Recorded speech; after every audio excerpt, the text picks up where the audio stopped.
এই তুই আমাকে বিয়ে করেছিস কেন? আর আজ আমাদের বাসর রাত, তবু একটা পাপ্পিও দিস না, মুখ অন্যদিকে ঘুরিয়ে রেখেছিস। কোথায় ভেবেছিলাম বর এই করবে সেই করবে, শাকচুন্নি বান্ধবীদের কথার সাথে কোনো মিল দেখতে পাচ্ছি না। এদিকে হঠাৎ আমি বাসরাতে নতুন বউয়ের মুখে তুই নামক ডাকটা শুনে খানিকটা অবাক হলাম। কি হলো? কিছু বলছিস না কেন? বিয়ে কেন করেছিস? কিছু করবি না? না করলে ফল কাটার ছুরি গলায় চালিয়ে দেবো। এই এই তুই ভয় পাচ্ছিস কেন? ছুরি তো চালাবো আমার গলায়, আর ফাঁসি হবে তোর। সরি, তুই করে বলে ফেললাম। আচ্ছা বাদ দেন ওইসব, তাকান আমার দিকে। আমার বুকের বাম পাশটা একটা তিল আছে। বুকের বাম পাশে তিল থাকলে নাকি বড় অনেক রোমান্টিক হয়। পিচ্ছি বউয়ের মুখে এসব কথা শুনে আমি বিস্ময়ের দৃষ্টিতে তাকিয়ে বলতে লাগলাম, মানে কি বলছেন এইসব? এইসব কি বলতে হয়? চুপচাপ ঘুমান, নইলে নিচে শুতে হবে। বয়স 15 হবে কিনা সন্দেহ আছে। কথা বলে কি এক একটা। হায় আল্লাহ, কি বলেন আপনি? না আমার স্বামী, ভাবি বলেছে স্বামীর কাছে সব বলতে হয়। আচ্ছা আরো কোথায় কোথায় আছে বলবো কি? জানেন আমার না নাভির কাছে। আল্লাহ আমাকে বাঁচাও, মেয়েটা তো দেখছি আমায় পাগল বানিয়ে ছাড়বে। এই পিচ্ছি, চুপ করবে তুমি? শুনেছি বাসর ঘরে নাকি এই হয় সেই হয় স্বামী স্ত্রীর মাঝে। আপনি তো দেখছি কিছুই করছেন না, একটা কিস তো করতে পারেন। ছাই রোমান্টিক আপনি। আচ্ছা জড়িয়ে তো নিতে পারেন, তা না করে মাঝখানে কোলবালিশ দিয়ে রাখছেন কার কাছে শুনেছ? কেন? ভাবির কাছে। আর কি শুনেছ? ভাবি বলেছে স্বামী যেমন যেমন করতে বলে তেমনি করতে। ও আচ্ছা, খুব ভালো তোমার ভাবিটা। এখন তুমি ঘুমিয়ে যাও। তোমার ভাবি বলেছে না স্বামী যা বলেছে তাই করতে, সো তাড়াতাড়ি ঘুমিয়ে যাও। তাহলে ঘুমাবো? বাসর রাতে নাকি ঘুমায় না? তুমি কি আমাকে ঢপ দিচ্ছ? আচ্ছা কোলবালিশটা সরাও, মাঝখানে ইন্ডিয়া পাকিস্তান করে রাখছে। এই পিচ্ছি, চুপ করবে? আমার জীবনটা নরক বানাতে এসেছে। ঘুমাও বলছি। বাসর রাতে কত কি করে শুনেছি, স্বামী স্ত্রী, আর আমাকে ঘুমাতে বলছো? আচ্ছা একটা আইডিয়া শুনবেন আপনি? আবার আইডিয়া? আচ্ছা বলো, কি বলবে? বাসর রাতে কি কি করে আপনি বলেন, আমি সব করব। আইডিয়াটা চমৎকার না? এই কতবার বলবো আমি তোকে স্ত্রী হিসেবে মানি না? তারপরও এত প্যাস প্যাস করস কেন? আপনি না মানলে কি হবে? আমি আপনাকে মনে প্রাণে স্বামী হিসেবে মানি। বাঙালি মেয়েদের একবারই বিয়ে হয়। যখনই আল্লাহ তাআলার কালাম পড়ে 3বার কবুল বলেছি, তখন থেকে আপনাকে স্বামী হিসেবে গ্রহণ করেছি। শুধু ইহকালে নয়, পরকালেও আপনাকে স্বামী হিসেবে আল্লাহর কাছে চাইবো। আচ্ছা এখন তুমি ঘুমাবে নাকি নিচে নামিয়ে দিব? যত সব, জীবনটাই শেষ করে দিয়েছে। বিয়ে নিয়ে কত স্বপ্ন ছিল আমার, ছিল বাসরাত নিয়ে কত পরিকল্পনা, কিন্তু কপালে যে বাচ্চা মেয়েটাকে বিয়ে করতে হবে তা কখনো জানতাম না। আচ্ছা একটা পাপ্পি দেই আপনাকে। এই বলে মেয়েটি আমার মুখের কাছে মুখ নিয়ে ঠোঁটের সাথে ঠোঁট মিলিয়ে দিল, আর সাথে সাথেই আমার চোখ জোড়া বন্ধ হয়ে গেল। পিচ্চির নাকের গরম শ্বাস জানান দিচ্ছে পিচ্চিটা কতটা কাছে চলে এসেছে আমার। তখন আমি ধাক্কা দিয়ে সরিয়ে ঠাস ঠাস করে চর বসিয়ে দিলাম। এই মেয়ে বাসরাতে শখ জাগছে, নাকে টিপ দিলে দুধ বের হয়ে আসবে, আর সে কিনা বাসরাত নিয়ে লাফালাফি। যত সব, হিটলারটা আমার জীবনটা এভাবে নষ্ট করে দিবে কখনো ভাবিনি। আপনি ভুল বলছেন। নাকে চাপ দিলে দুধ বের হয় না নাকি? টিপ দিলে বলবো পচা বের হয়, দুধ তো বের হয়। আল্লাহ কই রাখছো আমায়? এই ডেভিল মেয়ে, চুপ করবি? পিচ্ছি হয়ে এত কথা বলতে হয় না। সত্যি বললে ডেভিল হয়ে যায়। আর আমি পিচ্ছি না, আমার বয়স 14 বছর 3 মাস 17 দিন। নাক টানতে টানতে বলল মেয়েটা। তারপর আমি মনে মনে ভাবছি মেয়েটাকে মারা ঠিক হয়নি, কিন্তু কি করব, পিচ্ছি মেয়েটার জন্য হিটলারটা আমার ভবিষ্যৎটাই নষ্ট করে দিল। আচ্ছা আপনি ঘুমান। আর হাতে ব্যথা পেয়েছেন কি? কথাটা শুনে নিজের অজান্তেই খারাপ লাগলো। পিচিটার দিকে তাকাতেই মনে হচ্ছে একটা পূর্ণিমার চাঁদ। এত সুন্দর কোনো মেয়ে হতে পারে? মুখ দিয়ে রংধনুর আভা বের হচ্ছে। এ কি? পিচিটার ঠোঁট কেটে রক্ত বের হচ্ছে। থাপ্পড়টা জোরেই লাগছে। আচ্ছা তোমার নাম কি? আমাকে বিয়ে করার সময় নাম শোনেননি? তোমাকে বিয়ে করার কোনো ইচ্ছেই ছিল না, আমার হিটলারটার জন্য বিয়ে করেছি। এখন নাম কি বলবে? এখন বলে লাভ নেই, বিয়ে করে ফেলেছেন। শোনেন, আমার নাম কারিমা জাহান মীরা। আচ্ছা মীরা, সরি। তোমার লাগেনি তো? এই যে নাও, টিস্যু দিয়ে রক্তটা মুছে নাও। আপনি না বলেছেন আপনি আমাকে স্ত্রী হিসেবে মানেন না? না মানলে আমার জন্য কষ্ট পেতেন না? ওই চুপ করবি? তোকে স্ত্রী হিসেবে কোনোদিন মানি না, আর মানবো না। কাউকে টিস্যু দেওয়া মানে তাকে বউ হিসেবে মেনে নেওয়া না। এই বলে বালিশটা নিয়ে চলে গেলাম সোফাতে। আর একটু থাকলে আমি পাগল হয়ে যাব। কই যাচ্ছেন আপনি? জাহান্নামে যাচ্ছি। চুপচাপ এখানে শুয়ে থাকবি, নইলে তোকে ফ্লোরে শুয়ে থাকতে দিব। আচ্ছা ঠিক আছে। তারপর বাতিটা অফ করে শুয়ে শুয়ে ভাবছি হিটলার আমার জীবনটাকে এভাবে নষ্ট করে দিবে। তোবা শুনলে বাসায় এসে আমাকে খুন করবে, নইলে সে নিজে গাড়ির নিচে পড়ে মরবে। বারবার তুবার কথা মনে পড়ছে। দুজন দুজনকে নিয়ে কত স্বপ্ন দেখেছি, আর মাঝখানে হিটলারটা পিচ্চি মেয়েটাকে বিয়ে করিয়ে দিল। ও আচ্ছা, আপনাদের তো পরিচয়টা দেওয়া হয়নি। আমি কাব্য আহমেদ, অনার্স কমপ্লিট করে বাবার মানে হিটলারের হোটেলে খাচ্ছি। হঠাৎ রুমের বাতি কে যেন জ্বালিয়ে দিল। এই পিচ্চি, কি করো? কেন, দেখতে পাচ্ছেন না আপনি? আরে আরে, কাপড় কেন খুলছো? আমি কাপড় পরে ঘুমাতে পারি না। যত সব, এই কাপড় পরো। আর যদি কাপড় খুলতে দেখছি কি যে করব। আপনি না বললেন ঘুমাতে, এত ভারী কাপড় পরে কেউ ঘুমায়? কেউ যদিও বা না ঘুমায়, তুই ঘুমাবি। ঘুমা বলছি। বাবা, আপনার স্বামী আমাকে কাপড় খুলতে দেয় না। কথাটা বলতেই মুখটা চেপে ধরলাম। এই তোমার কি হয়েছে? এসব কি বাবাকে বলতে হয়? তো কি করব, কাপড় পরে ঘুমাতে পারি না, তাই বাবাকে ডাক দিচ্ছি। বাবা বলেছে যদি কোনো সমস্যা হয় বাবাকে বলতে। আচ্ছা, তাহলে কাপড় খুলেই ঘুমাও। কথাটা বলতে দেরি হয়েছে, মেয়েটা কাপড় খুলতে দেরি হচ্ছে না। বুঝিয়ে সুজিয়ে কোনো রকম কাপড়টা গায়ে রাখতে বলে এসে ঘুমিয়ে পড়লাম। সকালবেলা নুসরাত দরজা ধাক্কাচ্ছে আর ভাবি ভাবি করছে। নুসরাতের ডাকে ঘুম ভাঙতেই চেয়ে দেখি সকাল হয়ে গেছে। তাই তাড়াহুড়া করে বালিশটা নিয়ে বিছানায় রাখতেই দেখি মীরার কাপড় নিচে পড়ে আছে। আল্লাহ, এ কেমন বউ কপালে জুটালে, শাড়ি পরে ঘুমাতে পারে না। এই উঠো। ও, কি হয়েছে মা? ওই, আমি তোর মা। এই বলে জোরে ধাক্কা দিতেই মীরার ঘুমটা ভেঙে যায়। কি হয়েছে? কাপড় পরে নাও। এখন আবার বলো না আমি কাপড় পরতে পারি না। আমি সত্যিই কাপড় পরতে পারি না, আপনি পরিয়ে দেন। আমি পরাতে পারি না। বড় বড় কথা বলতে তো পারো, আমি ছোট না? কাপড়টাই পরতে পারো না। আর হ্যাঁ, কাপড় পরাতে পারলেও আমি তোমাকে কাপড় পরিয়ে দিব না, নিজে পরে নাও। বাবা, ও বাবা, আপনার ছেলে আমাকে শাড়ি পরিয়ে দেয় না। ওই, চুপ করবি তুই? চুপ কর। আমি বাবাকে বলবো তুমি রাতে শাড়ি টেনে হিচড়ে খুলে এখন পরিয়ে দিচ্ছ না। কি? হে আল্লাহ, এই মেয়েটার কথা শুনে মনে হচ্ছে 7 আপকে বিষ ভেবে খেয়ে মরে যায়। তুমি মরার কথা বলো কেন? আমি তোমাকে ছাড়া বাঁচবো না। প্লিজ মরার কথা বলো না। যেদিন কালেমা পড়েছি সেদিন থেকেই তোমাকে স্বামী বলে গ্রহণ করেছি। তোমার পায়ে যদি একটা কাঁটা ফুটে সেটা আমার কলিজাতে ফুটে। আমি কি করব? আমি শাড়ি পরতে পারি না। আচ্ছা, আমি পরতেছি, তাও তুমি এমন অলক্ষণে কথা মুখেও এনো না। কথাটা করুণ সুরে বলল মীরা। তখন আমি মেয়েটার দিকে তাকাতেই বুকটা কেমন করে উঠল। পিচিটার চোখে পানি চিকচিক করছে, তবু নিজেকে সামনে নিয়ে বললাম, আচ্ছা, মনে থাকে যেন, নিজে শাড়ি পরা শিখো। আচ্ছা, আমি পরতেছি। বলে পিচ্চি মেয়েটা শাড়ি পরছে। কিন্তু একই শাড়ি পরছে নাকি শরীরে কাপড় পেঁচাচ্ছে, এটা দেখে আমি নিজের অজান্তেই হেসে ফেললাম। তখন মীরা বলে উঠল, আমি পরতে পারি না, এইভাবে হাসার কি হলো? কথাটা বলার সাথে সাথেই মীরা শাড়িটা খুলে গেল। তখন আমি অন্যদিকে তাকিয়ে বললাম, কি লজ্জা শরম কিছু মা বাবা শিক্ষা দেয়নি? কেন, আপনি কি কোরআন পড়তে জানেন না? পিচ্চি মেয়ের মুখে এমন কথা শুনে খানিকটা বিস্মিত হলাম। তারপর প্রশ্ন করলাম, কি বলছো এসব? শাড়ি পরার সাথে কোরআনের কি সম্পর্ক? কেন, আপনি কি জানেন না আল্লাহ তাআলা বলেছেন স্বামী স্ত্রী একে অপরের পোশাক স্বরূপ? আমি ছোট মানুষ, শাড়ি পরতে পারি না। কোথায় আপনি পরিয়ে দিবেন তা না করে অন্যদিকে ফিরে আছেন। আমার শরীরের প্রতিটা অঙ্গ বৈধভাবে দেখতে পারবেন আপনি। এখানে অন্যদিকে ফিরে তাকার কি আছে? দেন না আমাকে শাড়ি পরিয়ে। কাঁদো কাঁদো ভাব নিয়ে কথাটা বলল মীরা। পিচিটার কথা শুনে আমি পিচির দিকে তাকালাম। পিচিটা লজ্জায় লাল হয়ে গেছে, চোখ বুজে আছে। এবার আমি শাড়িটা খুলে সুন্দর করে কুচি দিয়ে পরিয়ে দিচ্ছি। মেয়েটা চোখ বন্ধ করে আছে। লজ্জায় পিচির সুন্দর মুখটা লাল টমেটো হয়ে গেছে। লজ্জা পেলে যে পিচিটাকে এত সুন্দর লাগে না, দেখলে হয়তো তা আমার অজানাই থেকে যেত।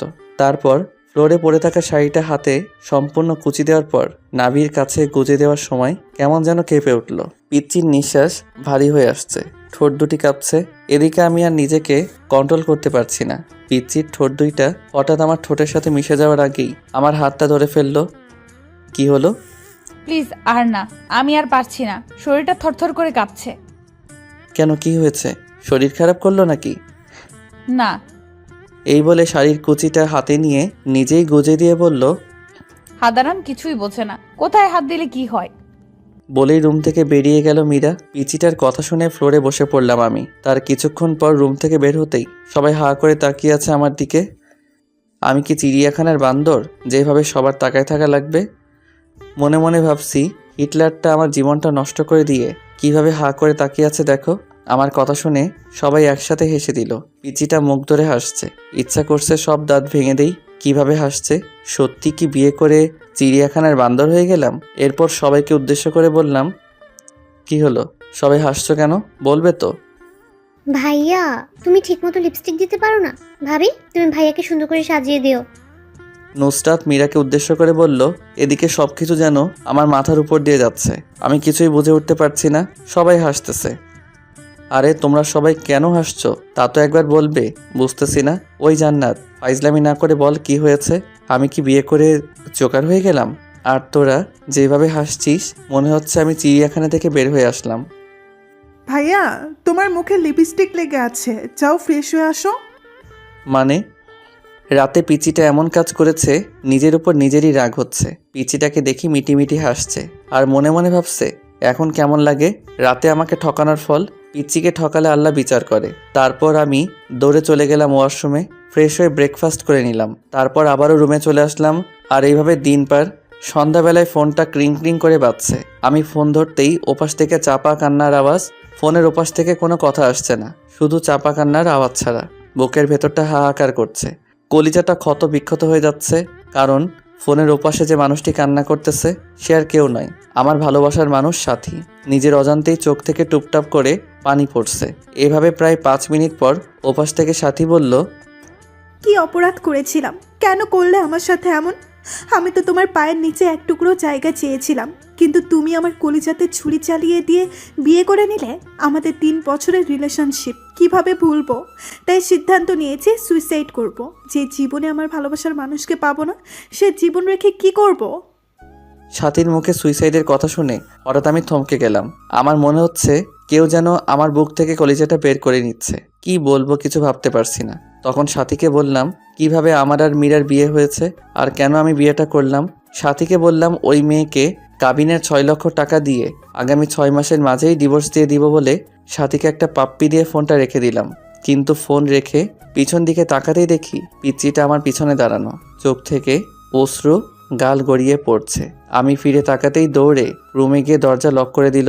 যাবার আগে বলে গেল সে এই জীবন রাখবে না। আমি যাওয়ার আগেই দরজা লক করে দিল পিচ্চিটা। খুব ভয় হচ্ছে এখন। তারপর আমি আস্তে আস্তে দরজার কাছে গিয়ে বললাম, প্লিজ আমার পিচ্চি বউ দরজা খুলো। আর অমন কথা বলবো না, খুব কষ্ট হচ্ছে, প্লিজ দরজাটা খুলো। কিন্তু পিচ্চিটা দরজা খুলছে না। তখন একবার মনে মনে ভাবলাম মা বাবাকে ডাক দেই, পিচ্চিটা যদি কিছু করে ফেলে। তারপর আমি যখনই মাকে ডাক দিব তখনই পিচ্চিটা দরজা খুলে বলল, কি বললাম? আমি তোমার পিচ্চি বউ? তুমি কি করে ভাবলে আমি সুইসাইড করব?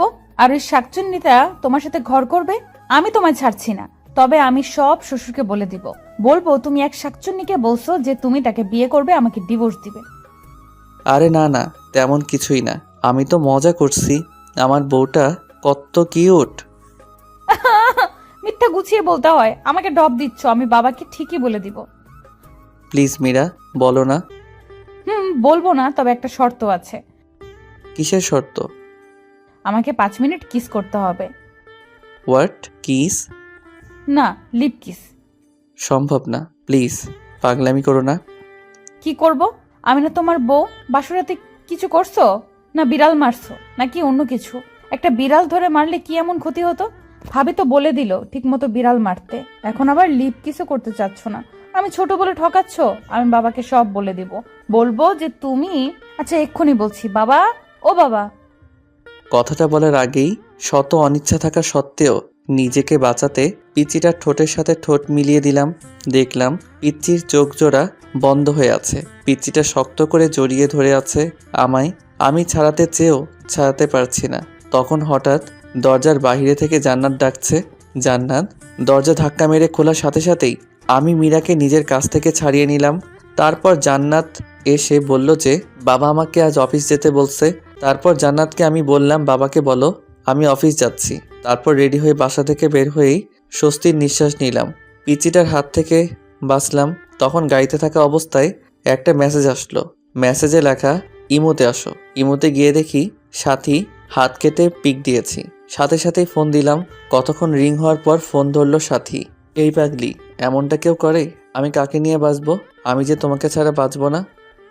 কি করব? তোমার বউ হয়ে তোমার বাড়িতে আমার যাওয়ার কথা ছিল। নিজের ভালোবাসার মানুষ অন্যের বুকে, যাকে নিজের থেকে বেশি ভালোবাসলাম, আর সে আমার না। কেন যে আল্লাহ তাআলা আমাকে এসব দেখার জন্য বাঁচিয়ে রেখেছে। আমি সত্যি বাঁচতে চাই না কাব্য। যে জীবনে তোমাকে পাবো না, সে জীবন রেখে লাভ কি বলো? প্লিজ সাথী, থামবে তুমি? আমার যে আর সহ্য হচ্ছে না। তুমি আজ বিকেলে প্লিজ আমার সাথে পার্কে দেখা করো। আচ্ছা, 4টায় দেখা করব। এদিকে অফিস শেষ করে 4টায় পার্কের দিকে রওনা দিলাম। পার্কে গিয়ে দেখি সাথী নীল শাড়ি পরে বসে আছে। তারপর আমিও সাথীর পাশে গিয়ে বসলাম। বাতাসে সাথীর চুল থেকে মাতাল হাওয়া আসছে। আমার বসা দেখে সাথী আমার দিকে চেয়েই কেঁদে দিল। সাথীর চোখ থেকে টুপটুপ করে পানি পড়ছে। মনে হচ্ছে আমার হৃৎপিণ্ডে রক্তক্ষরণ হচ্ছে। সাথীর কাজল কালো চোখজোড়া চোখের পানিতে লেপ্টে যাচ্ছে। চোখগুলি ফুলে গিয়েছে। হাতের দিকে তাকাতেই কলিজাটা কেঁপে উঠল। সাথী হাতে ব্যান্ডেজ। বুঝতে বাকি রইল না যে এটা সাথীর পাগলামি। চোখ দিয়ে অনবরত পানি আসছে। কিভাবে ভুলবো 3 বছরের ভালোবাসা? এই তুমি কাঁদছো কেন? তুমি না আমার প্রাণ। আর কত কষ্ট দিবে জানো? যখন শুনেছি তোমার বিয়ে হয়ে গেছে, মনে হয়েছে প্রাণটা কেউ বের করে নিচ্ছে। কত স্বপ্ন দেখেছিলাম তোমাকে নিয়ে, সব আর শেষ। আমায় একটু বুকে নিবে? কাঁদতে কাঁদতে কথাটা বলল সাথী। সাথীর বলতে দেরি হয়েছে। পাগলামিটাকে শক্ত করে জড়িয়ে নিতে দেরি হয়নি। বুকটা কেমন যেন ভিজা ভিজা লাগছে পাগলিটার চোখের পানিতে। গায়ের শার্টটা ভিজে যাচ্ছে। পাগলিটা এমনভাবে জড়িয়ে ধরে আছে, মনে হচ্ছে ছোট্ট বাচ্চা ভয় পেলে যেভাবে আঁকড়ে ধরে থাকে সেইভাবে জড়িয়ে আছে আমায়। এভাবে কিছুক্ষণ জড়িয়ে ধরে থাকার পর বললাম, কি হলো? আর কতক্ষণ জড়িয়ে ধরে থাকবে আমায়? সবাই ফেল করে তাকিয়ে আছে আমাদের দিকে। কি করব? তোমার বুকটাকেই যে আমার ঠাই। জানো কাব্য, প্রতি রাতে স্বপ্ন দেখতাম তোমায় নিয়ে, কতটা ভালোবাসতাম তোমায়। কিন্তু আজ তুমি অনেক কাছে থেকে অনেক দূরে। কাব্য, আমার কপালে একটা চুমু দিবে? খুব কাছে পেতে ইচ্ছে করছে তোমায়, দাও না প্লিজ। তারপর আমি পাগলিটাকে আবারও বুকে টেনে নিয়ে কপালে আলতো করে ভালোবাসার স্পর্শ এঁকে দিলাম। আচ্ছা কাব্য, তুমি না বলেছ ওই মেয়েকে ডিভোর্স দিবে? হ্যাঁ। তাহলে আমার মাথা শুয়ে কসম করো ওকে ডিভোর্স দিবে। যদি ডিভোর্স না দাও তাহলে আমার মরা মুখ দেখবে। হঠাৎ সাথীর কথাটা যেন আমার কলিজাতে গিয়ে বিঁধল। নিজের অজান্তেই সাথীর মাথায় হাত রেখে ওয়াদা করলাম মীরাকে ডিভোর্স দিব। কথাটা বলার সময় পিচ্চির মুখটা বারবার চোখের সামনে ভেসে উঠছিল। এদিকে সাথীকে ওর বাসায় পৌঁছে দিয়ে ফোনটা বের করে দেখি 73টা মিসড কল। ফোন সাইলেন্ট ছিল, তাই বুঝতে পারিনি। তারপর সন্ধ্যায় বাসায় এসে দেখি মীরা কোথাও নেই। তখন মা বলল ফ্রেশ হয়ে আসতে। তারপর আমি ফ্রেশ হওয়ার জন্য যখনই বাথরুমের দরজা ধাক্কা দিয়েছি তখনই এক চিৎকার। ওমাগো ভূত! মীরার চিৎকারে আমি মীরার দিকে তাকাতেই দেখি পিচ্চিটা শাওয়ার নিচ্ছে, শরীরে কাপড় নেই। এক দৌড়ে বাথরুম থেকে বের হয়ে সোজা রুমে গিয়ে বসে আছি। কিছুক্ষণ পর দেখি পিচ্চিটা ভেজা চুলে আয়নার সামনে গিয়ে বসলো। শাড়িটা কোনো রকম শরীরে পেঁচিয়েছে। আমার শরীরটা রাগে ফাটতেছে। বাথরুমের ঘটনার কথা মনে করে তাই গিয়ে জিজ্ঞেস করলাম, ওই পিচ্চি মেয়ে, বাথরুমে শাওয়ার নিলে দরজা লক করে নিতে হয় না? নিতে হয় তো। আমি তো জান্নাতকে বলেই দিয়েছি আমি দরজা বন্ধ করে শাওয়ার নিতে পারি না, ভয় হয় আমার। আর ওকে পাহারা দিতে বলেছি যেন কেউ না আসে। তখন আমি মনে মনে বলছি, এই জন্যই তো ডেভিল বোনটা ওয়াশরুমে যেতেই দেখে মুচকি মুচকি হাসলো। এদিকে পিচিটার দিকে চেয়ে দেখি পিচিটা চোখে কাজল দিতে গিয়ে চোখের নিচে লেপ্টে ফেলেছে। যতটা না রাগ হচ্ছে তার চেয়ে বেশি হাসি পাচ্ছে। এই গোমরা মুখো, হাসো কেন? আমি কি করব? কখনো কোনোদিন সাজিনি, কিন্তু তুমি আমাকে আদর করো না, ভালোবাসো না, তাই আমার লক্ষ্মী ননদিনীটা আমাকে এইভাবে সাজতে বলেছে। কিন্তু আমি তো কাজল দিতে পারি না।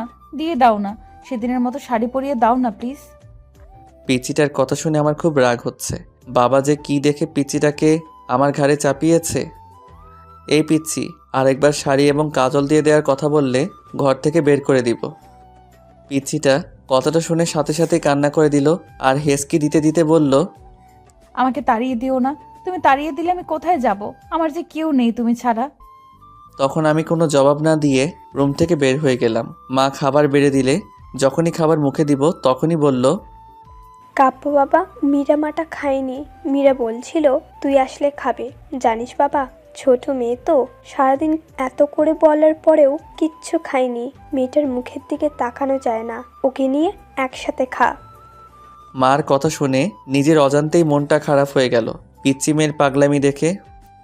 আচ্ছা মা, তুমি বসো, আমি মীরাকে নিয়ে আসছি।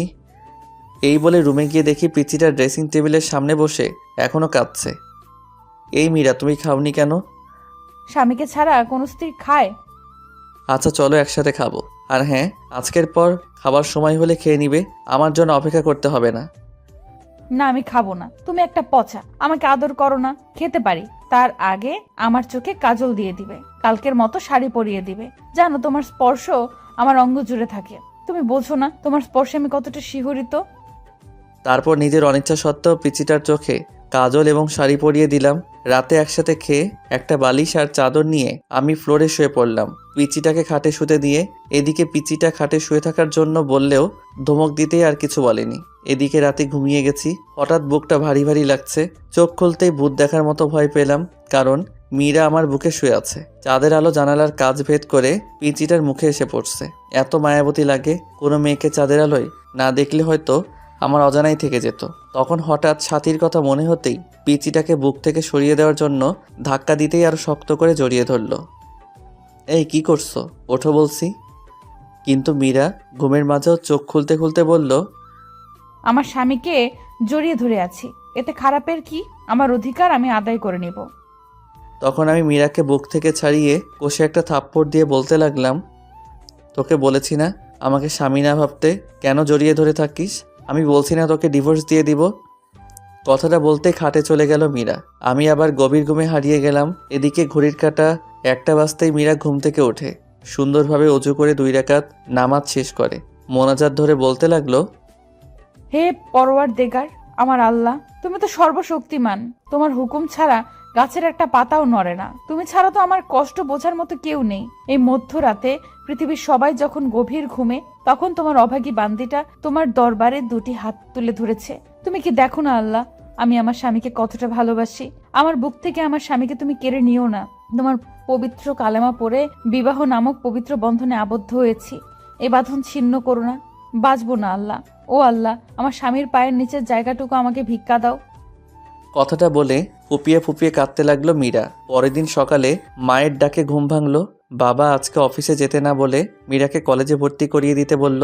আমি বাবার কথাই না করতে পারি না, তাই অনিচ্ছা থাকা সত্ত্বেও ডিস্টার্বকে নিয়ে বাইকে করে রওনা দিলাম। তারপর কলেজের গেটে বাইক দাঁড় করানোর সাথে সাথেই যা দেখলাম তা দেখার জন্য আমি একেবারেই প্রস্তুত ছিলাম না। কিন্তু এখন আমি কি করব ভেবে পাচ্ছি না কিছু। সাথী কেমন করে যেন তাকিয়ে আছে আমার দিকে, মনে হচ্ছে এখনই বৃষ্টি নামবে। তারপরেও আমি সাথীকে না দেখার ভান করে মীরাকে নিয়ে কলেজের ভিতরে ঢুকে পড়লাম এবং মীরাকে কলেজে ভর্তি করে দিয়ে যখনই কলেজ গেট পার হয়েছি, তখনই দেখি কলেজের পাশে রেল লাইনে একটা মেয়ে দাঁড়িয়ে আছে। আর মিনিট 10 পর ট্রেন আসবে, বুঝতেছি না কি করব। বাইক নিয়ে একটু কাছে যেতেই বুকটা কেঁপে উঠল, কারণ এ আর কেউ না, সাথী। রেল লাইনের মাঝখানে দাঁড়িয়ে আছে, ট্রেন আসার শব্দ হচ্ছে। মিনিট 5 মাঝে ট্রেন আসবে। এদিকে আমি সাথীকে ডাকছি, সাথী চোখ বন্ধ করে আছে। আমার বাইক রেল লাইনের সাইডে পাথরের সাথে ধাক্কা লেগে হঠাৎ নিয়ন্ত্রণ হারিয়ে পড়ে যায় আর বাইক পড়ে আমার গায়ের উপর। আমি খুব করে চেষ্টা করছি আমার উপর থেকে বাইক সরাতে, কিন্তু পারছি না। এদিকে দেখা যাচ্ছে ট্রেন প্রায় কাছে এসে পড়েছে। বুকের হার্টবিট বেড়ে যাচ্ছে। সাথীকে গলা চেঁচিয়ে ডাকছি, তারপরও সাথী শুনছে না। না, এই দৃশ্য আমি সহ্য করতে পারবো না। মনে মনে আল্লাহ তাআলার কাছে সাহায্য চাচ্ছি। চোখ দিয়ে নীরবে অশ্রু ঝরছে, হাঁটু কেটে রক্ত বের হচ্ছে, বুকটা ফেটে যাচ্ছে। পাগলের মতো আল্লাহকে ডাকছি আর বাইক সরাতে চেষ্টা করছি। মনে মনে বলছি, হে আল্লাহ, আমাকে শক্তি দাও বাইক সরানোর। আমার হৃদয়টা রেল লাইনের মাঝে, হে পরম করুণাময়, রহম করো তোমার বান্দাকে বলেই বাইক সরানোর জন্য চেষ্টা করছি। তারপর আল্লাহর নাম নিয়ে বাইকে জোরে একটা ধাক্কা দিতেই বাইকটা সরে যায় আমার উপর থেকে।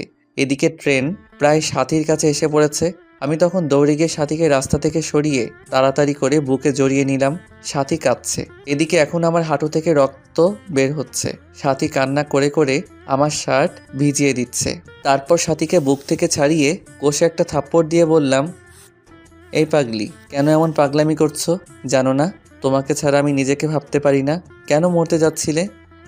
আমি তো সেই কবেই মারা গিয়েছি যখনই শুনেছি আমার ভালোবাসার মানুষ অন্য মেয়েকে বিয়ে করেছে। আমার চোখ দিয়ে আষাঢ় শ্রাবণ ঝরনা ধারা নেমেছিল। বিরহের অনলে প্রতিনিয়ত পড়ছি আমি। আমার দেহটা ছাড়া আত্মাটা সেই কবেই মরে গেছে। জানো, আজ যখন তোমার বাইকের পেছনে ওই মেয়েটাকে দেখলাম, কলিজাটা ফেটে যাচ্ছিল আমার। মনে হচ্ছে দম বন্ধ হয়ে মারা যাব। কাব্য, আমি তোমার পাশে অন্য কাউকে সহ্য করতে পারি না। কি করব? তোমাকে অন্য একজন চড়িয়ে ধরে থাকবে, আর আমি এটা কিভাবে দেখব? তাই ট্রেনের নিচে পড়ে তুমিহীনা এই জীবন নিঃশেষ করতে চেয়েছিলাম। কেন বাঁচালে আমাকে? আমি যে তিলে তিলে শেষ হয়ে যাচ্ছি। বলতে পারো কেন এতটা ভালোবাসার পরেও তুমি আমার নও? কেন আজ তোমার বুকে অন্যজনের ঠাঁই? যে স্বপ্নগুলো তোমায় নিয়ে দেখতাম, সে স্বপ্নগুলো অন্য কেউ নিয়ে দেখে। প্লিজ তুমি আমাকে গলা টিপে হত্যা করো, নয়তোবা তোমার পায়ের নিচে আমাকে একটু জায়গা দাও। জানো কাব্য, তুমি বিয়ে করার পরে একটা রাতও আমি ঘুমাতে পারি না। প্রতি রাতে কেঁদে কেঁদে বালিশ ভিজিয়েছি। তোমায় বুকে একটু জায়গা দিবে? একটু জড়িয়ে নাও না প্লিজ। নাও না, নাও না প্লিজ কাব্য। কান্না করতে করতে কথাগুলো বলল সাথী। সাথীর মুখে এমন কথা শুনে বুকের বাঁ পাশটা চিনচিনে ব্যথা করছে। চোখ দিয়ে টুপটাপ করে পানি গাল বেয়ে গড়িয়ে পড়ছে। কিছু ভাবতে পারছি না। খুব ইচ্ছে করছে সাথীকে জড়িয়ে ধরে বলি, সাথী খুব ভালোবাসি তোমায়, নিজের থেকেও বেশি। মনে হচ্ছে কথাটা বললে বুকের ব্যথাটা কমবে। তাই সাথীকে হ্যাঁচকা টান দিয়ে শক্ত করে বুকে জড়িয়ে নিলাম। কপালে একটা চুমু দিয়ে বললাম, বড্ড ভালোবাসি, খুব বেশি ভালোবাসি তোমায়, হয়তো নিজের জীবনের চেয়ে বেশি। পাগলিটা কেঁদে কেঁদে শার্ট ভিজিয়ে ফেলেছে। পাগলিটা আর শক্ত করে জড়িয়ে আছে আমায়। এদিকে সাথীকে বললাম, খুব শীঘ্রই আমরা বিয়ে করছি, মীরাকে খুব তাড়াতাড়ি ডিভোর্স দিচ্ছি। সাথী ডিভোর্সের কথা শুনে আবারও আমাকে শক্ত করে জড়িয়ে ধরে কপালে চুমু দিয়ে চলে গেল। এদিকে ফোনের দিকে তাকিয়ে দেখি 2টা বেজে গেছে। তার মানে 30 মিনিট আগে কলেজ ছুটি হয়ে গেছে। তারপর তাড়াতাড়ি বাইক স্টার্ট দিয়ে কলেজের সামনে যেতেই অবাক হয়ে গেলাম, অনেকগুলো মেয়ে জমা হয়ে আছে। কাছে গিয়ে দেখি মীরা ছোট বাচ্চার মতো কাঁদছে, আর কয়েকটা মেয়ে বোঝাচ্ছে। আমি কাছে যেতেই মীরা দৌড়ে এসে জড়িয়ে ধরে কাঁদতে কাঁদতে বলল, আমি আর কলেজে আসবো না, তুমি আমায় ভালোবাসো না। কখন কলেজ ছুটি হয়েছে? ছেলেরা কিরকম ভাবে আমার দিকে তাকায়, আমার ভয় লাগে না? সবাইকে বলে দিছি আমার দিকে তাকালে চোখ তুলে ফেলবে আমার বর। ঠিক বলেছি তো?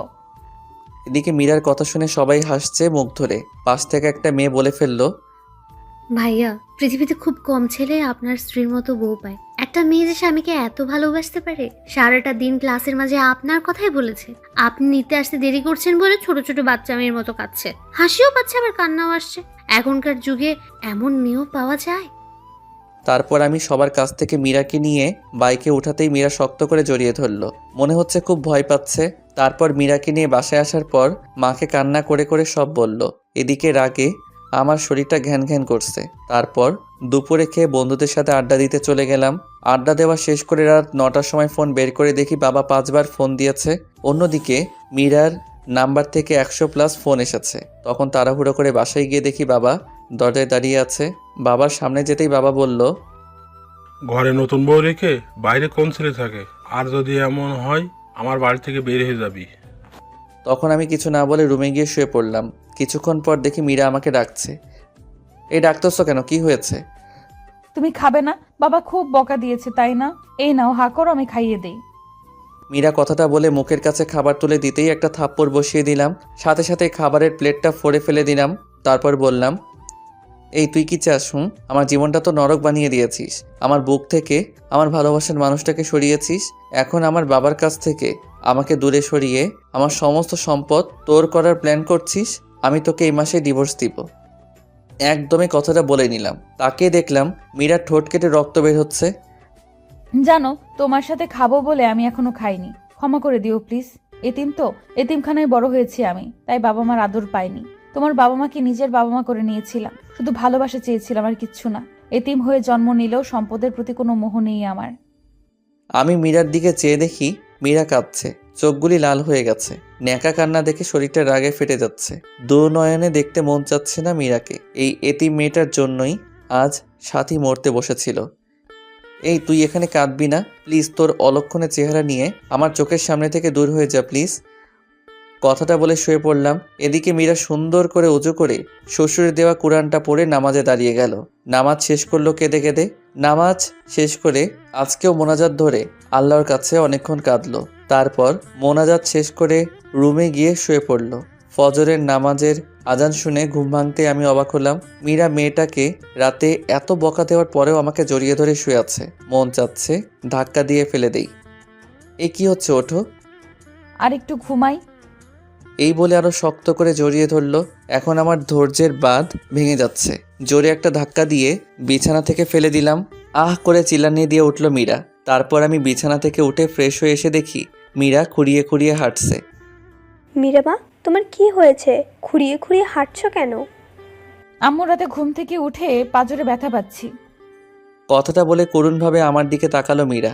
এখন নিজেকে অপরাধী মনে হচ্ছে আমার, তারপরেও আমি কিছু বললাম না। পরের দিন বাবা আমাকে আর মীরাকে হানিমুনে পাঠানোর ব্যবস্থা করে দিল, আর আমি সাথীকে বলে সব রেডি করে রেখেছি।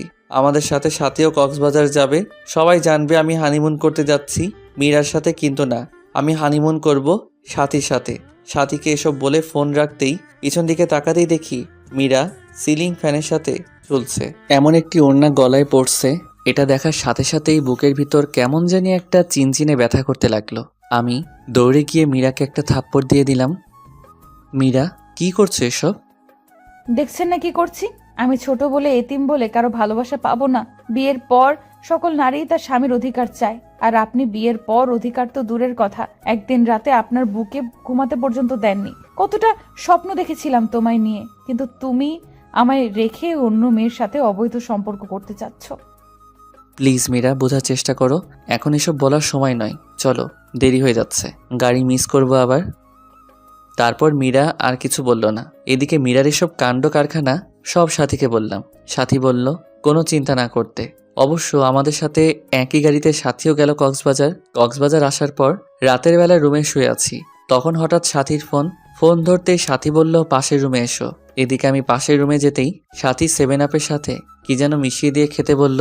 আমি কিছু মনে না করেই খেলাম, আর এগুলো খাওয়ার সাথে সাথেই আমার কেমন যেন একটা নেশা নেশা লাগছে। আমার সাথীকে খুব কাছে পেতে ইচ্ছে করছে, তখন আমি নিজের অজান্তেই সাথীকে জড়িয়ে ধরে ফেললাম। সাথীও রেসপন্স করলো। আমি আস্তে আস্তে সাথীর লিপের সাথে আমার লিপ জোড়া মিলানোর আগেই সাথীর ফোনটা ক্রিং ক্রিং করে বাজতে লাগলো। ফোনটা ধরে সাথী উঠে ওয়াশরুমে চলে গেল। এদিকে কিছুক্ষণ পর ওয়াশরুম থেকে এসে বলল, বাবু আমি অসুস্থ, কাল যা মন চাই তাই করো। এই বলে সাথী আমাকে আমাদের রুমে দিয়ে গেল, আর মীরাকে বলল সে আমাদের কলেজ ফ্রেন্ড। অবশ্য মীরা এর আগে কখনো সাথীকে দেখেনি। এদিকে আমি রুমে গিয়ে বিছানায় শুয়ে পড়লাম। এখন আমার শরীর আর চোখ দিয়ে উত্তাপ বের হচ্ছে, আমার নেশা এখনো লেগে আছে। মীরা আজ খুব সুন্দর করে সেজেছে, চেহারায় হালকা মেকআপ, ঠোঁটে লাল লিপস্টিক, পরনে একটা কালো শাড়ি। মনে মনে ভাবলাম সকল কবি সাহিত্যিকদের গল্পের নায়িকারা সুন্দরী হয়, আর তারা সবসময় লাল না হলে নীল শাড়ি পরিহিত থাকে, যা দেখে নায়ক প্রেমে পড়ে যায়। কিন্তু সাহিত্যিকগণ কি কখনো দেখেছেন একজন সুন্দরী রমণী কালো শাড়ি পরলে তাকে কি রকম দেখায়? আজ কি অপরূপটাই লাগছে মীরাকে, চোখে কাজল দেয়াতে আরো মায়াবী লাগছে। তারপর মীরা এসে খাটে বসতেই আমি মীরাকে একটা হ্যাঁচকা টান দিয়ে বুকে জড়িয়ে নিলাম। এই ঘটনায় আকস্মিক ব্যবহারে মীরা কিছুটা বিব্রত হলো। তারপর বলল, আপনাকে একটা কথা বলবো। বলো, কি বলবে? আপনার কাছে একটা জিনিস চাইবো, দিবেন না আমাকে? আচ্ছা বলো, দেয়ার মতো হলে দিব।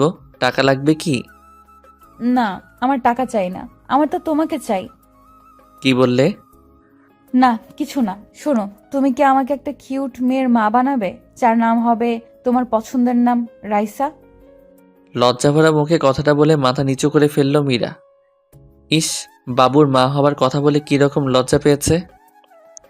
লজ্জা পাবোই তো। তারপর আমি মীরার কানের কাছে মুখটা নিয়ে বললাম, তাহলে কাছে আসো, তোমাকে রাইসার মা বানাচ্ছি। দুষ্টুমির ছলে কথাটা বললাম। মীরা তখন ছোট বাচ্চার মতো আমার বুকে মুখ লুকালো। আমি মীরার কপালে আলতো একটা চুমো দিয়ে আরো শক্ত করে জড়িয়ে ধরলাম। পিচ্চিটা তার ঠোঁট জোড়া আমার ঠোঁটের সাথে মিলিয়ে দিল। এরপর স্বামী স্ত্রী নারী পুরুষের সবচেয়ে ঘনিষ্ঠ কিছু মুহূর্ত পার করলাম। তারপর মীরাকে বুকে জড়িয়ে শুয়ে পড়লাম। সকালে ঘুম থেকে উঠে দেখি মীরার কাপড় চোপড়ের কিছু ঠিক নেই। আমার শরীরের বিভিন্ন জায়গায় লিপস্টিকের দাগ। পিচ্চিটা এখনো আমাকে শক্ত করে জড়িয়ে ধরে আছে। তখন আমার রাতের কথা মনে হতেই লাফ দিয়ে উঠলাম। এই কি করলাম আমি তো মীরাকে ডিভোর্স দিব, তবে কেনই বা তার সতীত্ব হরণ করলাম? মাথা কাজ করছে না আমার। মীরাকে আজ খুশি খুশি লাগছে। বিয়ের পর কখনো এতটা খুশি দেখিনি ওকে। আমি সকাল সকাল ফোন দিয়ে সাথীকে সবকিছু বললাম। সাথী আমার কথা শুনে তেলে বেগুনে ফুলে উঠল। সাথীকে বললাম, সবকিছু তোমার জন্যই হয়েছে। তুমি যদি গত রাতে সে মেডিসিন না খাওয়াতে তাহলে এমনটি হতো না। আচ্ছা বাদ দাও, কোনো চিন্তা করো না, কাল তোমাকে একটা পিল দিব, সেটা খাইয়ে দিও, তাহলে আর কোনো চিন্তা করতে হবে না। সাথীর কথা শুনে আমি বেশ অবাক হলাম, কিন্তু আমি সাথীকে ভালোবাসি, কথাও দিয়েছি সাথীকেই বিয়ে করব, তাই আর কোনো কিছু চিন্তা না করে রাজি হয়ে গেলাম। পরের দিন রাতে একটা পিল নিয়ে মীরাকে বললাম, মীরা, এটা খেয়ে নাও তো পিলটা। কিসের পিল এটা? আমি তো সুস্থ, আপনি কিসের পিল খেতে বলছেন আমাকে? মীরা, তোমাকে মিথ্যা বলে লাভ নেই, আমাকে ক্ষমা করে দিও। গতকাল রাতে তোমার সাথে যা যা হয়েছে তা নিছক একটি দুর্ঘটনা মাত্র। হ্যাঁ, আমি জানি গতকাল তুমি যা হারিয়েছো তা পৃথিবীর বিনিময়ে ফিরিয়ে দিতে পারবো না। আমি ডিভোর্স পেপার রেডি করে রেখেছি, তাই আমি চাই না আমার সন্তান তুমি গর্ভে ধারণ করো। চিন্তা করো না, ডিভোর্সের সাথে তোমাকে কাবিনের 20 লাখ টাকার একটা চেক দিয়ে দিচ্ছি, সময় করে ব্যাংক থেকে তুলে নেবে। আমার কথাটা শোনার সাথে সাথেই মীরা আমার দুপা ঝাপটে ধরে বলতে লাগলো, প্লিজ আপনি আমার গর্ভের সন্তান নষ্ট করতে বলবেন না।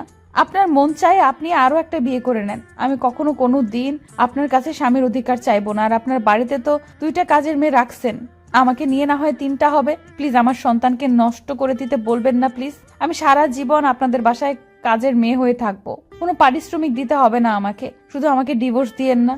আমার সন্তানটা যেন বলতে পারে আপনি তার বাবা। আমি চাই না আমার মতো আমার অনাগত সন্তানটা পিতৃহীন পরিচয়ে বড় হোক। প্লিজ একটা এতিমকে এইভাবে ফিরিয়ে দিবেন না। আপনার পায়ের নিচে একটু জায়গা দেন, নয়তো গলা টিপে মেরে ফেলেন। এই মীরা, কি করছো? পা ছাড়ো। দুঃখিত মীরা, আমি পারবো না। আমার জীবনে সাথী ছাড়া আর কেউ নেই।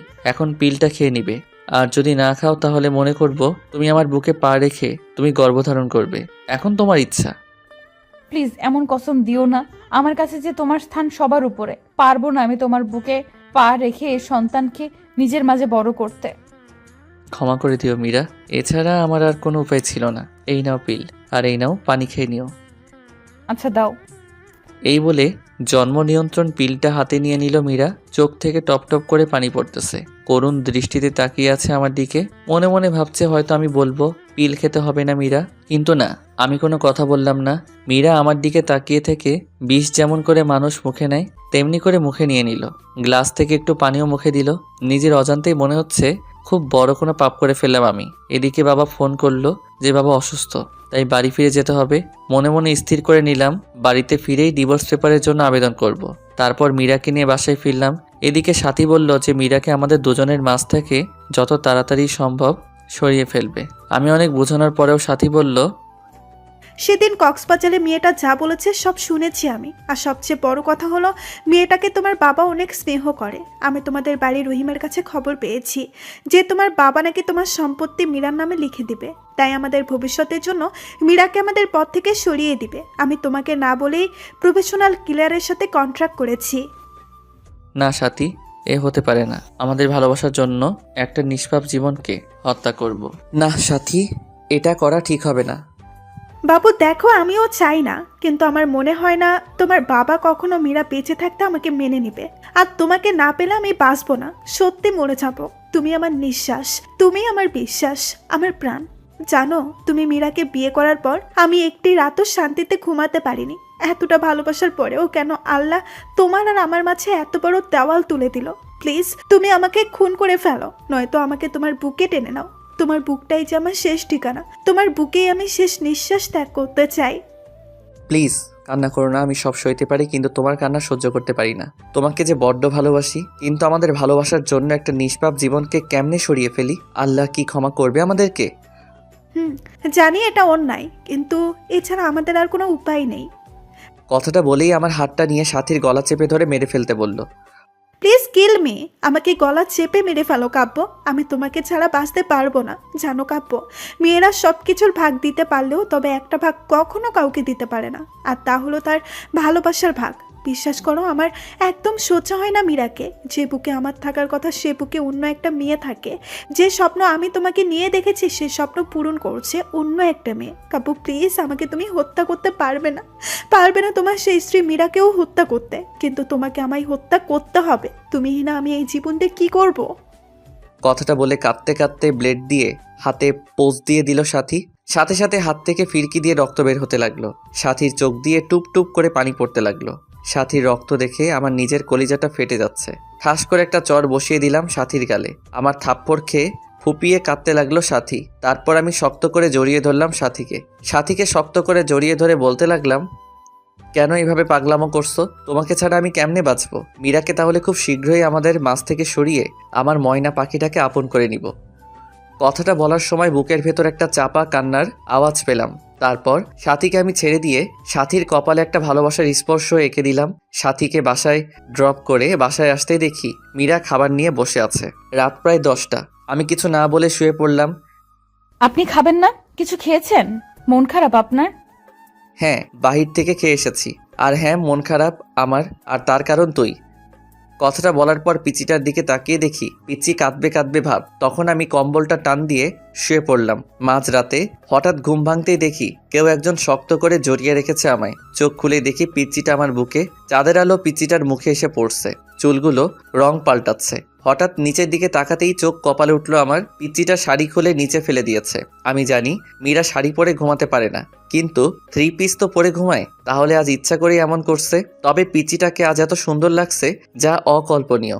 মাথার চুলগুলো কপাল পেরিয়ে মুখে এসে পড়ছে। মন চাচ্ছে ফু দিয়ে চুলগুলো কপাল থেকে সরিয়ে আলতো করে মীরার কপালে ভালোবাসার পরম স্পর্শ এঁকে দেই। কিন্তু এ কি, আমার গায়ে লিপস্টিকের দাগ। মনে মনে ভাবছি আজ মনে হয় পুরুষ ধর্ষণ করেছে। আমার বুকে লিপস্টিকের দাগ দেখে বিস্মিত হলাম। মীরার ঠোঁটের দিকে তাকিয়ে দেখি ঠোঁটে এক বিন্দু লিপস্টিকও নেই। মনে মনে ভাবছি পিচিটা কি সর্বনাশ করছে। তবে আজ কেন পিচিটাকে এত সুন্দর লাগছে। মন চাচ্ছে সারা জীবনের জন্য আপন করে নেই। হয়তো মীরার সৃষ্টি হয়েছে আমার জন্য, কিন্তু না, আমার বুকে সাথী ছাড়া কারো জায়গা নেই। আমার মন প্রাণ জোরে শুধুই সাথী। তাই মীরাকে কয়েকবার ডাক দিলাম, কিন্তু সে উঠলো না। তাই জোরে ধাক্কা দিতেই চোখ কসলিয়ে কসলিয়ে উঠলো। তখন আমি বললাম, কি ব্যাপার, আমার গায়ে লিপস্টিকের দাগ কেন? আর তুমি কেন আমার বিছানায় শুয়েছো? আমার না খুব ভয় করছিল, আর রাতে আমি কিছুই করিনি, সব আপনি করেছেন। আমি তো আপনার সাইডে ঘুমিয়েছিলাম, আপনি জোর করে বুকে টেনে নিয়েছেন আমাকে।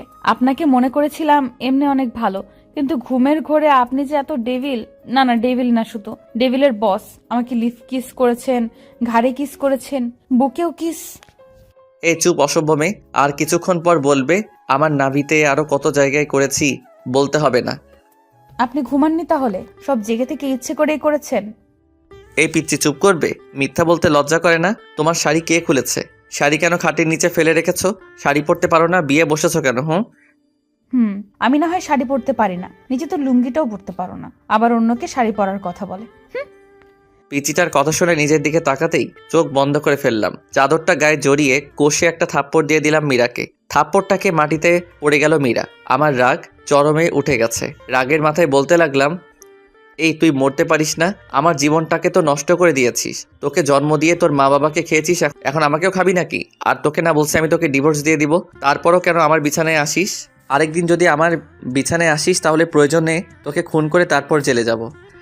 দুঃখিত, আপনাকে আমি খুব কষ্ট দিয়েছি, তাই না? আপনার কোথাও লাগেনি তো? আপনার হাতে কি ব্যথা পেয়েছেন? জানেন আল্লাহ কেন যে আমাকে বাঁচিয়ে রেখেছে? ছোটবেলায় অনাথ আশ্রমে বড় হয়েছি, দেখিনি মায়ের মুখ কখনো।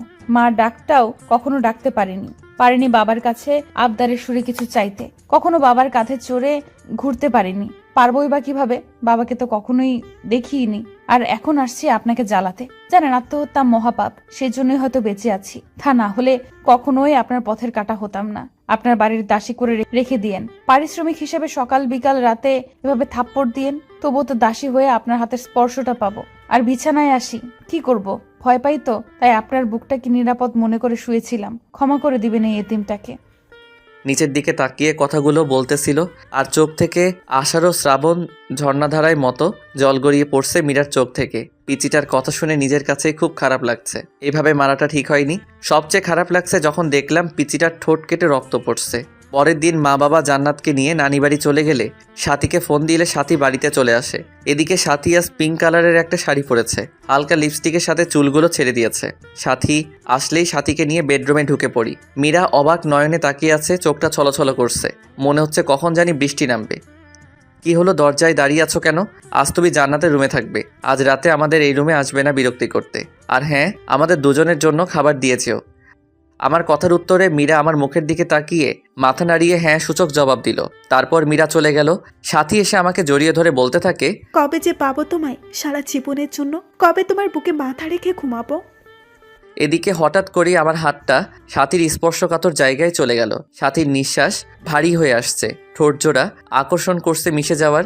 আমার ঠোঁট যখন সাথীর ঠোঁট জোড়াকে আবদ্ধ করে ফেলবে, ঠিক তখনই মীরা খাবার নিয়ে রুমে ঢুকে পড়ে, কোনো প্রকার নক না করে। সাথে সাথে আমি সাথীকে ছেড়ে দেই। তারপর মীরার দিকে তাকিয়ে বুঝতে পারলাম মীরা কাঁদছে। মীরা হয়তো কখনো ভাবিনি আমি এতটা নিচে নেমে যাব, কিন্তু মীরা জানতো না আমার কলিজার টুকরা হচ্ছে সাথী। সাথী আমার জীবন মরণ, আমার ভালোবাসা, আমার ভালোবাসা সব সাথীর জন্য। তারপর মীরা খাবার রেখে চলে গেল। মীরার চোখ দিয়ে পানি পড়ছে, এটা স্পষ্ট দেখা গেল। তারপর সাথী আর আমি খাওয়া দাওয়া করে সাথীর সাথে গল্প করতে করতে কখন যে আমি তার সাথে ঘুমিয়ে গেলাম ঠিক খেয়াল নেই। অবশ্য রাত্রে আমি সাথীর সাথে ফিজিক্যালি রিলেশন করতে চাইলে ও সাথী বিয়ের পরের কথা বলে। তারপর আমরা দুজন মিলে সিদ্ধান্ত নিয়েছি 1 সপ্তাহ পর বিয়ে করব, তাই আর জোর করিনি। এদিকে মাঝরাতে কারো চাপা কান্নার আওয়াজে ঘুমটা ভেঙে যায়। চোখ খুলতেই দেখি সাথী আমার বুকে। সাথীকে বুক থেকে সরিয়ে কান্নার আওয়াজ কোথায় থেকে আসছে তা দেখার জন্য রুমের বাহিরে বের হতেই যা দেখলাম তা দেখার জন্য আমি একেবারেই প্রস্তুত ছিলাম না। আমি রুম থেকে বের হতেই দেখলাম পাশের রুমে মীরা জায়নামাজে বসে আছে। মীরাকে দেখে মনে হচ্ছে মোনাজাত ধরে আছে। মাঝে মাঝে ফুপিয়ে কান্নার আওয়াজ আসছে রুম থেকে। আমি আর একটু কাছে যেতেই শুনলাম মীরা মোনাজাতে বলছে, হে আল্লাহ, আমার পরম করুণাময় আল্লাহ, তোমার দরবারে 2টি হাত তুলে ধরেছি। আল্লাহ, শুনেছি মাঝরাতে নাকি তুমি প্রথম আসমানে এসে বান্দাদের ফরিয়াদ শুনো। আচ্ছা আল্লাহ, আমি এতিম বলে কি আমার ফরিয়াদ শুনবে না? জানো আল্লাহ, দুনিয়াতে মানুষ কষ্ট পেলে বাবা মাকে বলে, তুমি তো আমার বাবা মাকে উঠিয়ে নিয়েছো। তুমি ছাড়া যে আসমানের উপরের জমিনের নিচে আমার আর কেউ নেই। হে আল্লাহ, শুনতে পাচ্ছ কি আমার কথা? দুনিয়াতে সন্তান কান্না করে দিলে মা দৌড়ে আসে, সন্তানকে কোলে তুলে নিয়ে গালে মুখে চুমু দিয়ে বলে, কি হয়েছে আমার লক্ষ্মী সোনা, কাঁদে না। হে আল্লাহ, তুমি তো দুনিয়ার মায়েদের চেয়ে লাখো কোটি গুণ তোমার বান্দাদের বেশি ভালোবাসো। তুমি তো সব দেখো। হে মাবুদ, আমার স্বামী আজ অন্যের বুকে শুয়ে আছে, আমার কলিজাটা ফেটে যাচ্ছে। আল্লাহ, আমার মা বাবাকে তুমি তোমার কাছে নিয়ে নিলে, আমায় কেন রেখেছো? আমাকে কষ্ট দিতে তোমার যদি এতই ভালো লাগে তাহলে দাও আরো কষ্ট। আল্লাহ, আমি যা সইতে পারছি না। একজন পতিতা নারীও তার স্বামীর ভাগ অন্য কাউকে দিবে না, আর আমি এতটাই অভাগী, জন্ম নেওয়ার পর না পেলাম বাবা মার ভালোবাসা, না পেলাম স্বামীর ভালোবাসা। আজ আমার স্বামী আমাকে বের করে দিয়ে অন্য মেয়ের সাথে রাত্রি যাপন করছে। হে আল্লাহ, আর কত কাঁদবো? কত কাঁদলে তোমার রহমতের সাগরে টান লাগবে, আর কত অশ্রু বিসর্জন দিলে তোমার আরশ কুরসি কেঁপে উঠবে। কত কাঁদলে তোমার রহমান আর রহিম নামের দয়ার সাগরে টান লাগবে। তুমি না বলেছো এতিমদের অভিভাবক তুমি? তুমি না বলেছো যার কেউ নেই তার তুমি আছো? আল্লাহ, এতিম মানুষের চোখের পানি তোমার দেখতে কি খুব বেশি ভালো লাগে? আর যে আমি পারছি না, হে রহিম রহমান আমার আল্লাহ, আমার স্বামীকে আমার করে দাও। আমার স্বামীকে তোমার জান্নাতে নিয়ে একসাথে থাকতে চাই। ও আমার আল্লাহ, তোমার এতিম গুনাহগার বান্দি কাঁদে, তুমি দেখো না গো আল্লাহ, কষ্ট দিবে দাও, আরো দাও। আমার স্বামীকে আলাদা করে দিও না, আমার বেঁচে থাকার অবলম্বন কেড়ে নিও না। হে আল্লাহ, আমার স্বামী আমাকে এত মারে, এত কষ্ট দেয়, তুমি তো দেখেছো। আমাকে 3বার থাপ্পড় দিয়েছে, 3বারই আমার ঠোঁট কেটে রক্ত বাহির হয়ে গিয়েছে। ও আমার আল্লাহ, তুমি আমার স্বামীর উপর গজব দিও না। আল্লাহ, আমি কিন্তু খুশি আছি, তবু তুমি রাগ করো না। আমাকে মেরেছে আল্লাহ, তোমায় কিন্তু মারেনি আল্লাহ। আমি কিন্তু খুশি আছি, তুমি রাগ করো না। আমার স্বামীকে তুমি হেদায়েত দাও আল্লাহ, তুমি আমার স্বামীকে হেদায়েত দাও, গজব দিও না। আমার স্বামীর বুকে শেষ নিঃশ্বাস ত্যাগ করার তৌফিক দান করো আল্লাহ। তোমার এতিম গুনাহগার বান্দির এই ফরিয়াদ রেখে তোমার দরবার থেকে হাত নামাচ্ছে আল্লাহ, আমিন। এদিকে দরজার উপাস থেকে মীরার মোনাজাত শুনে নিজের অজান্তেই চোখের পানি এসে গেল। পিছন দিকে তাকিয়ে দেখি সাথী দাঁড়িয়ে আছে। কাপু, তুমি এখানে? আর আমি তোমাকে সারা বাড়ি খুঁজতেছি। এই, তুমি কাঁদছো কেন? কথাটা বলে সাথীও কান্না করে দিয়ে বলল, কাপু, কখন আমায় ছেড়ে যাবে না তো? আমি ভয়ানক একটা স্বপ্ন দেখলাম তোমায় নিয়ে। তুমি যদি কখন আমাকে ছেড়ে চলে যাও তাহলে ফলকাটা ছুরি নিয়ে বসি, এটা আমি আমার গলায় চালিয়ে দিব। তুমি আমাকে ছেড়ে যাওয়ার আগে আমাকে খুন করে আমার লাশের উপর দিয়ে যাবে। এদিকে সাথী আমাকে জড়িয়ে ধরে কাঁদতে লাগলো। আমিও শত অনিচ্ছা সত্ত্বেও সাথীকে বাহুডোরে আবদ্ধ করে নিলাম। সাথী কান্না করতে করতে শার্ট ভিজিয়ে ফেলছে। তারপর সাথীকে ছাড়িয়ে বললাম, ভয় পেও না, তোমাকে ছেড়ে কোথাও যাব না। তাহলে আমার মাথা ছুঁয়ে প্রমিস করো আমাকে ছেড়ে যাবে না। সাথীর কথাটা শুনে আমার হাতটা কাঁপছে। আমার চোখে বরাবর পিচিটার মায়াবী চেহারাটা ভেসে উঠছে। চোখ দিয়ে নিজের অজান্তে পানি আসতে লাগলো। কি করব কিছু বুঝতে পারছি না। জীবনটা এমন কেন? জীবনে কখনো 1000 বছর বেঁচে থাকার ইচ্ছা জাগে, আবার কখনো এক মুহূর্তের জন্য নয়। ওই কাব্য, তুমি আমার মাথা ছুঁয়ে প্রমিস করবে না, কখনো আমায় ছেড়ে যাবে না। প্লিজ প্রমিস করো। তোমাকে হারালে সত্যি আমি যে বাঁচবো না, মরে যাবো সত্যি। প্লিজ প্রমিস করো, নয়তো ছুরিটা গলায় চালিয়ে দিব। প্লিজ এভাবে বলবে না। তুমি যে আমার ভালোবাসা, তুমি যে আমার জীবনের একটা অংশ। এই যে তোমার মাথা ছুঁয়ে প্রমিস করছি, জীবনে কখনো কোনোদিন তোমায় ছেড়ে যাব না। তুমি যে আমার ভালোবাসা, তুমি যে আমার জীবনের একটি অংশ। প্লিজ মরার কথা বলবে না আর। আমি কাকে নিয়ে বাঁচবো? আচ্ছা কাব্য, তোমাকে একটা কথা বলি, রাগ করবে না তো? কি বলবে বলো। আমায় একটা পাপ্পি দিবে? আচ্ছা, কাছে এসো। কাছে আসার কথা শুনে সাথী এতটা কাছে এসে পড়ল যে সাথীর নিঃশ্বাস আমার মুখে পড়ছে। আমার ইচ্ছে করছে না, তবুও নিজের অজান্তেই সাথীর কপালে একটা ভালোবাসার স্পর্শ এঁকে দিলাম। এদিকে সাথী আমাকে ধাক্কা দিয়ে বিছানায় ফেলে দিল। তারপর আর কিছু মনে নেই, তবে কে যেন দরজাটা চাপিয়ে দিল। হঠাৎ বিছানাটা কাঁপছে। চোখ খুলতেই দেখি ফোন এসেছে। ফোনের স্ক্রিনের দিকে তাকাতেই দেখি হিটলারটার ফোন। আমি ভয়ে ভয়ে ফোন তুলতে ওপাশ থেকে বলতে লাগলো, কখন থেকে ফোন দিচ্ছি, ফোন ধরার কোনো নাম নেই। কয়টা বাজে, এখনো ঘুমাচ্ছিস? তাড়াতাড়ি এসে গেট খুলে দিয়ে যা। হে আল্লাহ, কাম সারছে। সাথী এখন আমার বুকেই শুয়ে আছে। এত সকালে বাসায় সাথীকে দেখলে আমাকে কুরবানি করবে। মাথা কাজ করছে না। এই সাথী আর কত ঘুমাবে? এবার উঠো। বাবু, আর একটু ঘুমাই। উঠবা তুমি? তাড়াতাড়ি ওঠো। তারপর সাথী চোখ কসলিয়ে কসলিয়ে উঠে বলল, কি হয়েছে? বাবা এসেছে, বাহিরে দাঁড়িয়ে আছে। কুরবানি করবে আজ আমাদের। এখন কি হবে? যা হবার হবে। বুক থেকে সরো, শাড়িটা পরে নাও। তারপর সাথী শাড়িটা ঠিক করে রুমের বাহিরে এলো। আমি ভয়ে ভয়ে বাসায় গেট খুলতেই বাবা বলল, গেট খুলতে এত সময় লাগে? আর ওই মেয়ে এখানে কেন কেন এসেছে এত সকালে? আমি ঠিক কি বলবো ভেবে পাচ্ছি না, খুব ভয় হচ্ছে। পাশ থেকে তখন হঠাৎ মীরা বলতে লাগলো, বাবার সাথে আমার বান্ধবী এদিক দিয়ে যাচ্ছিল আর আমাকে ফোন দিলে আমি আসতে বলি। বাসায় আসার পর দেখি কাব্য আর সাথে পূর্ব পরিচিত। ও আচ্ছা, সাথীমা তুমি কিছু মনে করো না, কাব্য বাবার এমনই, সব কিছু সন্দেহের চোখে দেখে। আন্টি, আমি কিছু মনে করিনি। আমার আজ তারা আছে। এখন তাহলে উঠি, অন্যদিন আবার আসবো। সাথী কথাটা বলে চলে গেল। সাথী চলে গেলে মীরাকে ছোট্ট করে একটা ধন্যবাদ দিলাম। মীরা করুণ দৃষ্টিতে আমার দিকে তাকালো। এদিকে মীরার কলেজে ক্লাস শুরু হয়েছে। এতদিন কাজে ব্যস্ত এবং নতুন বউ ছিল, তাই যাওয়া হয়নি। তারপর আব্বু মীরাকে কলেজে দিয়ে আসতে বলল।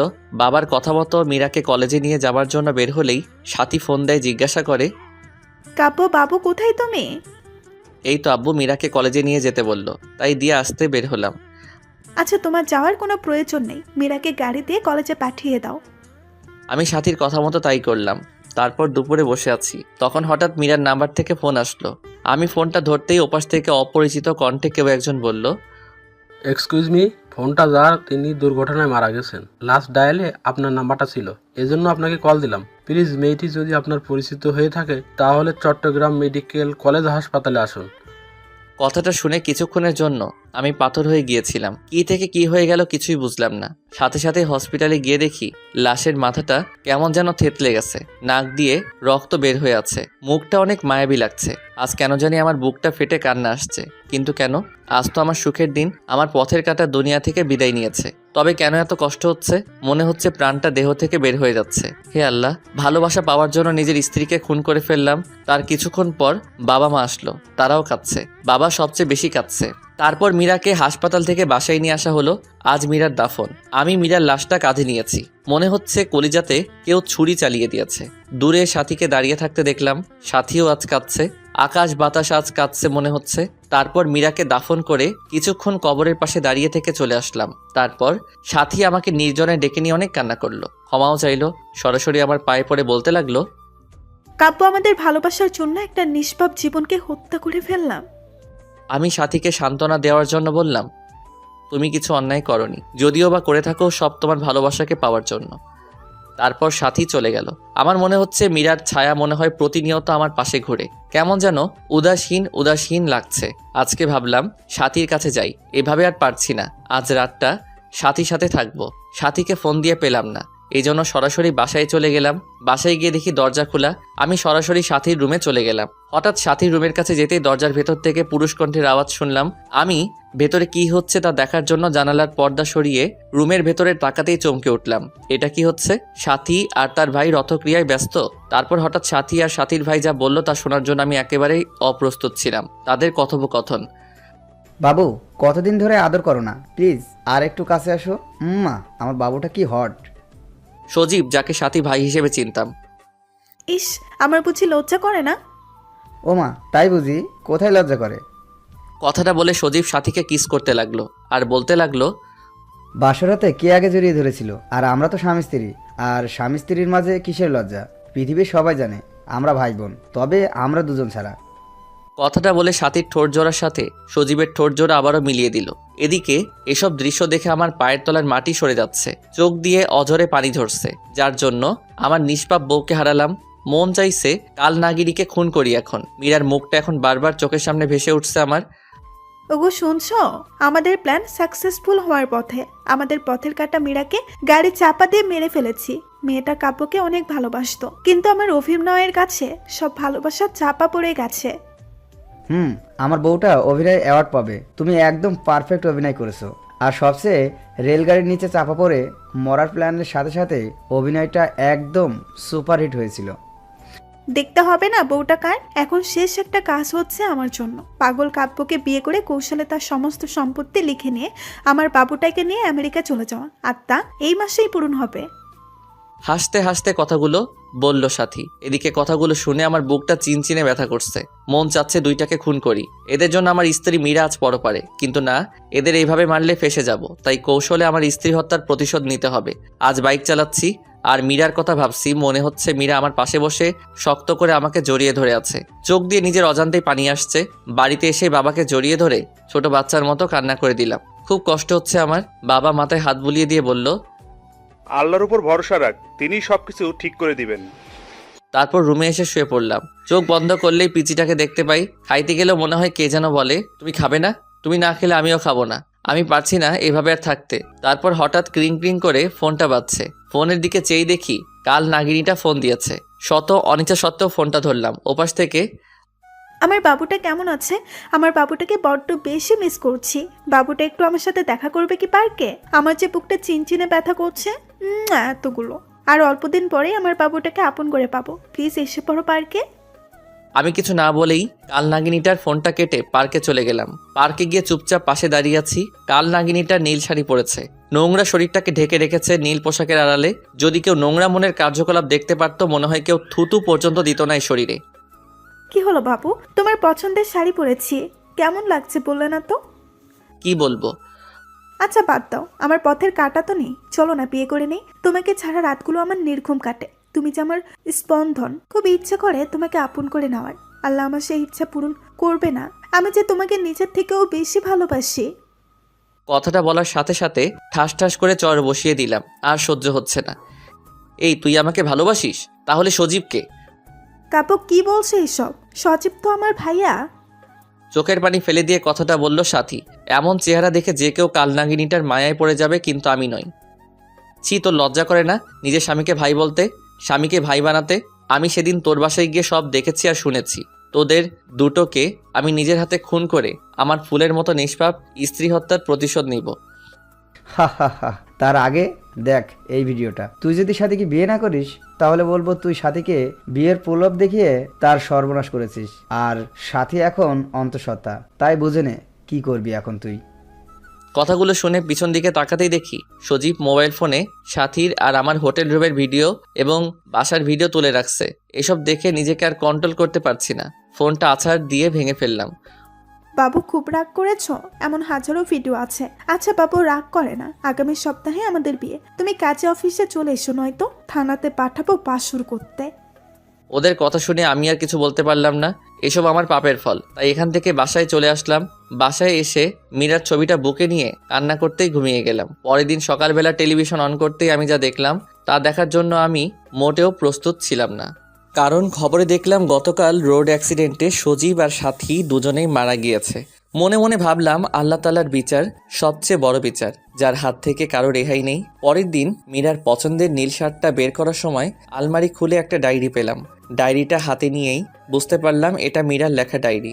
না পড়া সেই ডায়েরিটার প্রথম পাতা উল্টাতেই নীল কালিতে লিখে দেখলাম, গতকাল আমার বাসররাত ছিল।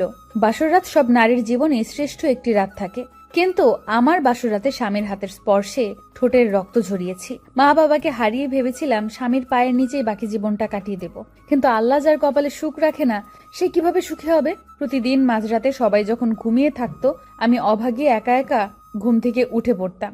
আল্লাহর কাছে মাঝরাতে স্বামীকে চেয়ে কান্না করতাম। যেদিন আমার স্বামীর সাথে আমার প্রথম যৌন সংগ্রাম হলো, সেদিন সব কষ্ট ভুলে গেছিলাম। মনে মনে আল্লাহর দরবারে লক্ষ কোটি শুকরিয়া জানিয়েছিলাম, আল্লাহ তাআলা আমার বরকে আমার করে দিয়েছে। কিন্তু পরের দিন যখন আমার স্বামী জন্ম নিয়ন্ত্রণ পিল নিয়ে এসে আমাকে খেতে বলে, মুহূর্তে আমার পৃথিবীটা ওলটপালট হয়ে যায়। আমার স্বামী বাধ্য করে আমাকে জন্ম নিয়ন্ত্রণ পিল খাওয়ার। আমি আল্লাহর কাছে কত কেঁদেছি সন্তানটাকে গর্ভধারণ করার জন্য, কিন্তু খুব কষ্ট হতো, বুকের ভেতরটা ফেটে কান্না আসতো যখন দেখলাম আমার স্বামী সাথী নামে মেয়েটার সাথে অবৈধ কাজ করে, আর নিজে যখন তাদের কুকর্ম ঢেকে রাখার জন্য দরজা টেনে দেয়। বাবাকে বলি যে সাথী আমার ফ্রেন্ড, নিজের স্বামীকে বাঁচাতে নিজের ভালোবাসার অধিকার বিসর্জন দিয়েছি।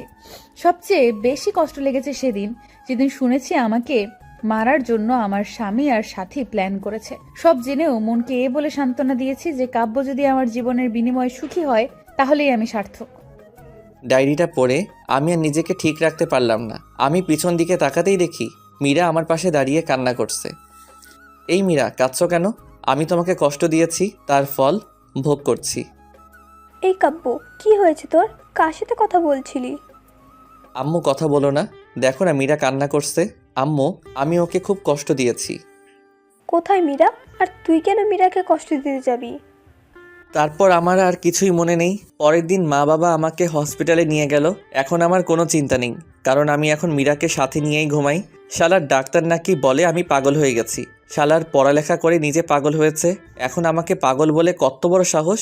আরেকবার যখন পাগল বলছে তখন গলা ধাক্কা দিয়ে ফেলে দিয়েছি। তারপর আমাকে জোর করে একটা রুমে আঁকড়ে রেখেছে। এখন রুমে শুধু আমি আর মীরা। তারপর আমি একটা নার্সকে জিজ্ঞাসা করলাম, আমি এখন কোথায়? আপনি এখন পাবনায় আছেন আপনার বউ মীরার সাথে। কথাটা বলে একটা কিসের যেন ইঞ্জেকশন আমাকে দিয়ে দিল। তারপর আমি হারিয়ে গেলাম ঘুমের রাজ্যে।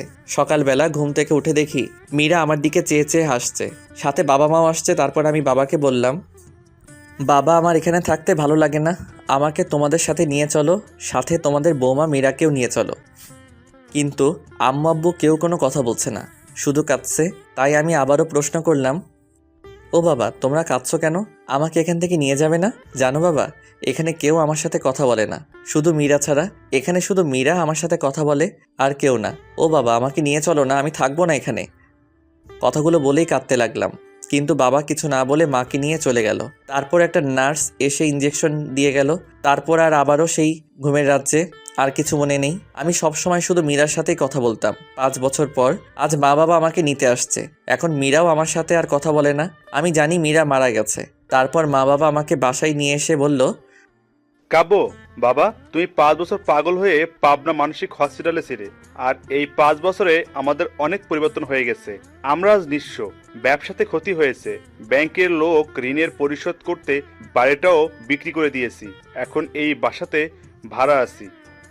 বাবার কথাগুলো শুনে আমার নিজের অজান্তেই চোখের কোণে পানি চলে আসলো। আমার বাবা এই বয়সে মানুষের অফিসে কাজ করে। তারপর আমি মনে মনে ভাবলাম, আমার কোনো না কোনো একটা জব করতেই হবে। যেই ভাবা সেই কাজ। কয়েক জায়গায় আবেদন করলাম, সাথে একটা প্রাইভেট প্রতিষ্ঠানে শিক্ষকতা করার জন্য আবেদন করলাম। সপ্তাহখানেক পর নোটিশ আসলো, সেই প্রতিষ্ঠানে আমাকে জয়েন করতে বলেছে। আর এইভাবে দিনগুলো ভালোই কাটছিল। কিন্তু প্রতি রাতেই মীরার স্মৃতিগুলো আমাকে ঘুমাতে দেয় না। মীরার সেই দুষ্টমিগুলো আজও আমাকে কাঁদায়। প্রতি রাতে আমি মীরার ছবি বুকে নিয়ে ঘুমাই। খুব কষ্ট হয়।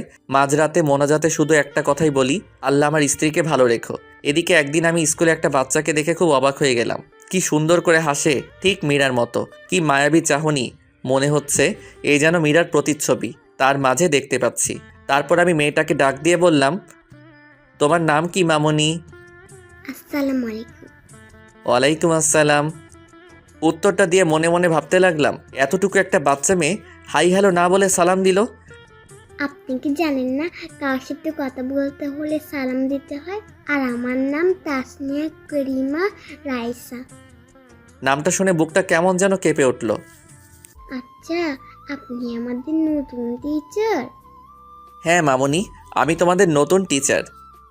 এই না চকলেট, আজ থেকে আমরা ফ্রেন্ড, কেমন?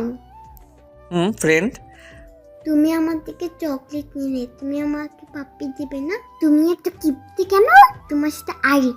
কান ধরো, কান ধরে বলবে রাজকন্যার সাথে আর কোনোদিন অপরাধ করবো না। তুমি জানো না রাইসা নামের অর্থ রানী?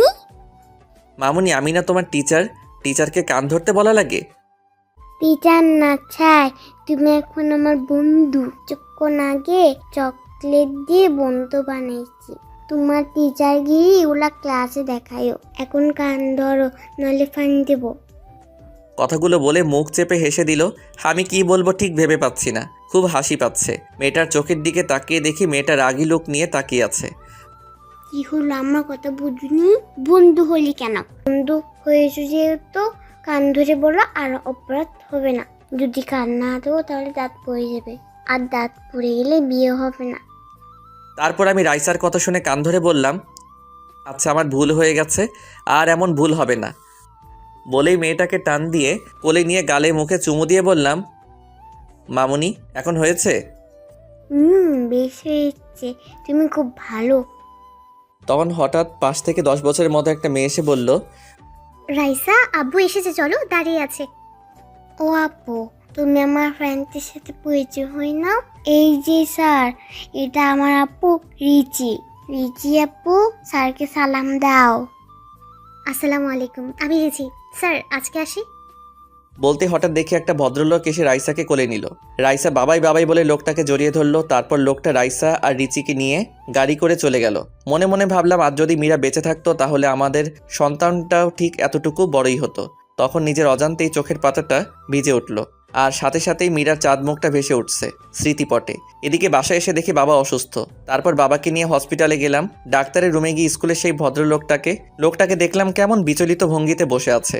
তারপর ডাক্তার লোকটিকে বলল, রফিক সাহেব, যদি ও নেগেটিভ রক্ত না পাওয়া যায় 4 ঘন্টার ভেতর, তাহলে আপনার মেয়েকে বাঁচানো সম্ভব না। এদিকে আমি একজন ডাক্তারকে নিয়ে বাবাকে দেখালাম। ডাক্তার বলল, তেমন কিছু না, হয়নি, শুধু প্রেশারটা একটু বেড়েছে। তারপর আমি বাবার বেড থেকে বের হয়ে পাশের বেডের দিকে তাকাতেই বুকটা কেমন যেন উহু করে কেঁদে উঠল। কি মায়াবী মুখটা, কেমন যেন অন্ধকারে ঢাকা পড়ে গেছে। মুখে অক্সিজেন মাস্ক লাগানো, মনে হচ্ছে এ যেন আমার নিজের আপন কেউ। আর কেন আমার এতটা কষ্ট হচ্ছে মেয়েটাকে দেখে, বুকের ভেতর চিনচিনে ব্যথা করছে। তারপর আমি ডাক্তারের রুমে গিয়ে বললাম, মেয়েটার কি হয়েছে? তখন পাশ থেকে লোকটি বলল, গতকাল স্কুল থেকে আসার সময় আমাদের গাড়ি নিয়ন্ত্রণ হারিয়ে অ্যাক্সিডেন্ট হয়। রায়সা মামনির প্রচুর ব্লাড যায়, মাথায় অনেক আঘাত পেয়েছে। তার মা মেয়ের খবর শুনে অজ্ঞান হয়ে পড়ে আছে। মেয়েটা যদি কিছু হয়ে যায় তাহলে তার মা বাঁচবে না। যদি এখন রক্ত না পাওয়া যায়, আল্লাহ যে কি করবেন। কথাটা বলেই কেঁদে দিল। এদিকে এক নার্স এসে বলল, স্যার, চট্টগ্রামের আশেপাশে প্রায় সব ব্লাড ব্যাংকে খবর নিয়েছি, কিন্তু কোথাও রক্ত পাওয়া গেল না। এদিকে পেশেন্টের অবস্থা ভালো না, জানি না কি হবে। নার্সের কথাটা শুনে রফিক সাহেব কেঁদে দিলেন। আমার কেন যেন কথাগুলো শুনে খুব কষ্ট হচ্ছে। তখন আমি ডাক্তার সাহেবকে বললাম, ডাক্তার সাহেব আমি রক্ত দিব, আমার রক্তের গ্রুপ ও নেগেটিভ। ডাক্তার তখন তাড়াহুড়া করে আমায় নিয়ে শুইয়ে দিলেন। 2 ব্যাগ রক্ত নিয়ে রাইসাকে দিল। আমি কিছুক্ষণ শুয়ে থেকে বাবার কাছে চলে আসলাম। পরের দিন বাবাকে নিয়ে বাসায় ফিরি। হসপিটাল থেকে আসার সময় রাইসার বেডের দিকে তাকিয়ে দেখি একটা মেয়ে রাইসাকে জড়িয়ে ধরে আছে। মনে হচ্ছে এটাই রাইসার মা, কিন্তু মানুষটাকে খুব পরিচিত লাগছে। একধানে তাকিয়ে আছি মেয়েটার দিকে। কি রে কাব্য, বাসায় যাবি না? এভাবে দাঁড়িয়ে পড়লি যে? বাবার কথা শুনে খানিকটা চমকে উঠে বললাম, চলো বাবা। তারপর বাবাকে নিয়ে বাসায় আসার পর বিছানায় গাটা এলিয়ে দেই। তারপর পরের দিন হঠাৎ কে যেন দরজা নক করছে। আমি দরজাটা খুলতেই আমার মাথাটা ঘুরতে লাগলো, পা দুটো কাঁপছে। আমি কি দেখছি? এটা স্বপ্ন না বাস্তব? মীরা, তুমি বেঁচে আছো? হ্যাঁ, বেঁচে আছি। তুমি কি ভেবেছিলে আমি মরে গেছি? যাকে আল্লাহ বাঁচায় তাকে কেউ মারতে পারে না। কিন্তু আমি যে স্পষ্ট দেখেছি সেটা তুমি রোড অ্যাক্সিডেন্টে মারা গিয়েছো। তুমি ভুল দেখেছো কাব্য। তুমি জানো না এই পৃথিবীতে একজন মানুষের ন্যায় আরো 7 জন মানুষ রয়েছে। আচ্ছা বাদ দাও, এই নাও আমার বিয়ের কার্ড। তুমি কিন্তু আসবেই। আঙ্কেল আন্টি সাথে জান্নাতকেও নিয়ে আসবে। মীরা, তোমার বিয়ে মানে?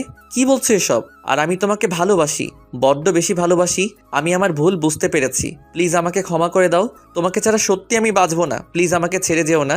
বিশ্বাস করো, এখন আমার বুক থেকে তোমাকে আর কেউ কেড়ে নিতে পারবে না। কান্না করতে করতে কথাগুলো বললাম। চোখ থেকে তখন টুপটুপ করে পানি পড়ছে। নিজের অজান্তেই তখন মীরার হাতটা আমি ধরে ফেললাম, কিন্তু মীরা ঠাস ঠাস করে চর বসিয়ে দিল আমার গালে। তারপর হঠাৎ কি যেন পড়ায় শব্দে আমার ঘুমটা ভেঙে যায়। উঠে ফ্লোরের দিকে চেয়ে দেখি বুক থেকে মীরার ছবিটা পড়ে ভেঙে গিয়েছে। তার মানে এতক্ষণ যা দেখলাম সব স্বপ্ন ছিল। গলাটা শুকিয়ে গেছে। টেবিল থেকে 1 গ্লাস পানি খেয়ে এসে বিছানায় ধপ করে বসে পড়লাম। আমি বুঝতে পারলাম আমি মীরাকে নিয়ে বাজে স্বপ্ন দেখেছি। তখন মুহূর্তেই মীরার মুখটা বারবার ভেসে উঠছে। তারপর আবারও ঘুমিয়ে পড়লাম। কয়েকদিন পর স্কুলে গিয়ে দেখি রফিক সাহেব বসে আছে। আমি ওনাকে সালাম দিলাম। আসসালামু আলাইকুম। ওয়ালাইকুম আসসালাম। স্যার, আপনাকে আজ আমাদের বাড়িতে দাওয়াত। সন্ধ্যায় আসবেন কিন্তু। আজ আমাদের রাইসার ৫ম জন্মবার্ষিকী। রফিক সাহেব কথাটা বলে বাড়ির ঠিকানা দিয়ে চলে গেল। এদিকে সন্ধ্যায় আমি রফিক সাহেবের ঠিকানা দেওয়া বাসায় গিয়ে নক দিলাম। নক দেওয়ার কিছুক্ষণ পর একটা কাজের মেয়ে এসে দরজাটা খুলে দিল। বাসাটা খুব সুন্দর করে সাজানো হয়েছে। আমাকে দেখে রাইসা দৌড়ে এসে আমায় জড়িয়ে ধরল। খুব সুন্দর লাগছে আজ রাইসাকে। তারপর আমি মেয়েটাকে কোলে নিয়ে গালে মুখে চুমু দিয়ে বুকে জড়িয়ে নিলাম। অজানা এক প্রশান্তি মনে হচ্ছে ছুঁয়ে গেল আমার হৃদয়। বাড়িতে প্রায় আমাদের স্কুলের সব টিচারদের দাওয়াত করা হয়েছে। তখন হঠাৎ সিঁড়ি দিয়ে কাউকে নামতে দেখেই আমি থমকে গেলাম। নীল রঙের চশমাটা খুলে মুছে আবার চোখে পড়লাম। বুকের স্পন্দন বেড়ে যাচ্ছে, কারণ এ তো অন্য কেউ না, এটা মীরা। এটা কিভাবে সম্ভব? যাকে নিজ হাতে দাফন করেছি, যার চাঁদ মুখটা এখনো ভেসে ওঠে, কিন্তু মীরা আবার বেঁচে আছে। মীরার দিকে তাকিয়ে পলক ফেলতে পারছি না। নিজের অজান্তেই মীরা নাম ধরে ডাকতে গিয়েই গলাটা কেমন যেন ধরে এলো। তাই অন্যদিকে ঘুরে গেলাম। তখন পাশ থেকে কে যেন বলে উঠল, তানিয়া, তোমার সাজতে এত লেট হয় কেন? কখন থেকে সবাই অপেক্ষা করছি। কিন্তু আমি কিছু ভাবতে পারছি না। এদিকে রফিক সাহেব মীরার হাত ধরে মীরাকে নামাচ্ছে। মীরার সাথে কয়েকবার আমার চোখাচোখি হয়েছে, কিন্তু কোনো কথা হয়নি। এদিকে কিছুক্ষণ পর রাইসার জন্মদিনের কেক কাটলাম। তার কিছুক্ষণ পর হঠাৎ কাঁধে কারো হাতের স্পর্শ পেলাম। আমি পিছন দিকে তাকাতেই দেখি মীরা। আসসালামু আলাইকুম, আমি তানিয়া রেজওয়ান রফিক। ওয়ালাইকুম আসসালাম, কেমন আছেন? জি ভালো। আমি আপনার কাছে অনেক কৃতজ্ঞ। আপনি আমাদের কলেজের টুকরাকে রক্ত দিয়ে বাঁচিয়েছেন। রাইসার আব্বুর কাছে আপনার কথা শুনেছি। আপনি কি বিয়ে করেছেন? একদিন ম্যাডামকে নিয়ে বেড়াতে আসবেন। মীরার এই প্রশ্নের জবাবে আমি কি বলবো ঠিক বুঝতে পারছি না। এটা আমার মীরা নয়, কিন্তু মনে হচ্ছে এটাই আমার ভালোবাসার মানুষ, আমার স্ত্রী। কিন্তু আমি কিছু ভাবতে পারছি না। বুকটা ফেটে যাচ্ছে। না, এখানে আর থাকা সম্ভব হচ্ছে না আমার। তাই বিদায় নিয়ে চলে আসছি। আসার সময় বাড়ির গেট পর্যন্ত রাইসা আর তার মা এগিয়ে দিয়ে গেল। বাসায় এসে মীরার স্মৃতিগুলো ভাবতে লাগলাম। আমি জানি এটা মীরা নয়, কিন্তু কেন যেন বারবার আমার মন বলছে এটাই মীরা, এটাই আমার পিচ্চি বউ মীরা। তারপর থেকে এখন প্রায় তাদের বাসার নিচে দাঁড়িয়ে থাকি। দেখি প্রতিদিন কোথায় যেন যায় তানিয়া, যাকে আমার মন বলে এটা তানিয়া নয়, মীরা। পরে খবর নিয়ে জানতে পারি মীরা অফিসে যায়। নিজের অফিস আছে, তাই একদিন অফিসে যাওয়ার পথে মীরার গাড়ি আগলে দাঁড়ালাম। গাড়ি দাঁড়া করাতে বললাম, এক্সকিউজ মি, যদি কিছু মনে না করেন পার্কে গিয়ে বসতে পারি? আপনার সাথে কিছু কথা আছে। আচ্ছা চলেন। তারপর একটা পার্কে নিয়ে গিয়ে গাড়ি দাঁড় করালো। তারপর বলল, কিছু বলবেন? আমার যেতে হবে। একটা সত্যি কথা বলবেন? বলেন, কি বলতে চান? আমার মন বলছে তুমি তানিয়া না, আমার মীরা। আমার মন বলছে, প্লিজ মিথ্যা বলো না। আপনি কি ঠিক আছেন মিস্টার কাব্য? আমি তানিয়া রেজওয়ান রফিক। আপনার মীরা কে? আর কি বলছেন এসব? আপনি এসব বলতে আমাকে এখানে এনেছেন? ছি, লজ্জা করে না আপনার? প্লিজ, আমি মিথ্যা বলছি না, বিশ্বাস করুন। এরপর মীরার সাথে ঘটে যাওয়া সবকিছু তাকে খুলে বললাম। তারপর উনি বলল, কি আশ্চর্য, আপনি কি আমাকে নাটকের স্ক্রিপ্ট শোনাচ্ছেন? প্লিজ, আমি জানি তুমি আমার মীরা, তুমি আমার সাথে মিথ্যা বলছো। কি আশ্চর্য, আমার বিয়ে হয়েছে, বাচ্চাও আছে দুটো। প্লিজ মীরা, তুমি আমার মীরা, বলো তুমি মিথ্যা বলছো। আমার মন কখনো মিথ্যা বলে না। কথাটা বলেই মীরার হাতটা ধরে ফেললাম, আর সাথে সাথে মীরা হাতটা ছাড়িয়ে ঠাস ঠাস করে চর বসিয়ে দিয়ে বলতে লাগলো, আমি আপনাকে অনেক ভালো ভেবেছিলাম, কিন্তু আপনার যে চরিত্র খারাপ তা এখন আর বোঝার বাকি রইল না আমার। লজ্জা করে না অন্যের স্ত্রীর হাত ধরতে? আপনার কি বউ নেই? আর আপনি ভালো করে জানেন আমার স্বামী আর দুইটা মেয়ে আছে। তারপরও আমাকে কেন বিরক্ত করেন? নির্ঘাত আমার মেয়ের জীবন বাঁচানোর জন্য আজ আপনাকে লোক ডেকে অপমান করলাম না, নইলে আজ আপনাকে পুলিশে দিতাম। ছোট লোক, নারীদের সম্মান করতে শিখেননি, মনে হয় জন্মের দোষ রয়েছে আপনার। কথাটা বলে জিভে কামড় দিল মীরা। এদিকে তানিয়া, যাকে মীরা ভেবে নিজের অজান্তে হাতটা ধরে ফেলেছিলাম, কিন্তু সে তো আমার মীরা না। নিজের প্রতি আজ প্রচণ্ড ঘৃণা হচ্ছে। আজ আমার জন্য মা বাবা কথা শুনলো। সরি, আমি ঠিক এমনটি বলতে চাইনি। না, ঠিক আছে, বলবেন না কেন? আমি যে হতবাকা নিজের স্ত্রীকে কত কষ্ট দিয়েছি, এতটা ভালোবাসা সত্ত্বেও তাকে দূরে সরিয়ে দিয়েছি। তবে জানেন, এখনো মাঝরাতে উঠে তার জন্য কান্না করি। তার ছবিটা বুকে নিয়ে ঘুমাই, তার ডায়েরিটা বুকে নিয়ে প্রতি রাতে কাঁদি। 5 বছর পাগল হয়ে পাবনায় ছিলাম। জানি না আর কত কষ্ট পাবো। আল্লাহ আরও আমাকে কষ্ট দেন যেন। জানেন, যেদিন আপনাকে দেখছি সেদিন আপনার মন বলছে আপনি আমার মীরা, আমার কলিজার টুকরার মতো। কিন্তু না, সেটা আমারই ভুল। কারো মতো দেখতে বা কথা বলতে পারলেই সে যে আপন কেউ হবে তা তো কথা নয়। ক্ষমা করে দিবেন, ভালো থাকবেন। এই যে ডায়েরিটা, এখানে সব লেখা আছে। আবারও বলছি আপনাকে, আমার স্ত্রী ভেবে ডিস্টার্ব করার জন্য দুঃখিত। খুব বাজে তো আমি, তাই। আচ্ছা, আসি। চোখ দিয়ে অঝরে পানি পড়ছে। আর বাঁচার ইচ্ছে করছে না, বুকটা ফেটে যাচ্ছে। এখন শুধু বারবার মীরার চাঁদ মুখটা ভেসে উঠছে। এদিকে কখন যে আমি মাঝ রাস্তায় এসে পড়েছি জানি না। পিছন থেকে কে যেন আমাকে ডাকছে। আমি পিছন দিকে চেয়েই দেখি তানিয়া হাত দিয়ে ইশারা দিয়ে সরে যেতে বলছে, আর আমি শুধু মুগ্ধ নয়নে তাকিয়ে আছি। এদিকে তানিয়া দৌড়ে আসছে। কি সুন্দর লাগছে, মনে হচ্ছে আমার কলিজার টুকরা মীরা দৌড়ে আসছে আমাকে ভালোবাসার পরম শিহরণে জড়িয়ে নেওয়ার জন্য। হঠাৎ কি যেন ধাক্কা দিয়ে শূন্যে উড়িয়ে ফেলে দিল। পাশ দিয়ে একটা বাস চলে গেল। আমি ধাক্কা খেয়ে রাস্তার একপাশে গড়িয়ে পড়লাম। চোখ দুটো রক্তে বন্ধ হয়ে আসছে, নাক মুখ দিয়ে রক্ত বের হচ্ছে। অনুভব করতে পারছি কেউ বুকের সাথে শক্ত করে জড়িয়ে ধরে আছে আমায়, আর বলছে, ক্ষমা করে দাও আমায়, আমি তোমার মীরা, তোমার কিছুই হবে না, আমাকে ছেড়ে কোথাও যেতে পারো না তুমি। তারপর আর কিছু মনে নেই। অন্যদিকে একদল লোক এসে আমাকে হাসপাতালে নিয়ে যায়। এদিকে মীরাকে আজ পাগল পাগল লাগছে। ফোনটা বের করেই কাব্যর বাবার কাছে ফোন দিয়ে কাঁদতে লাগলো।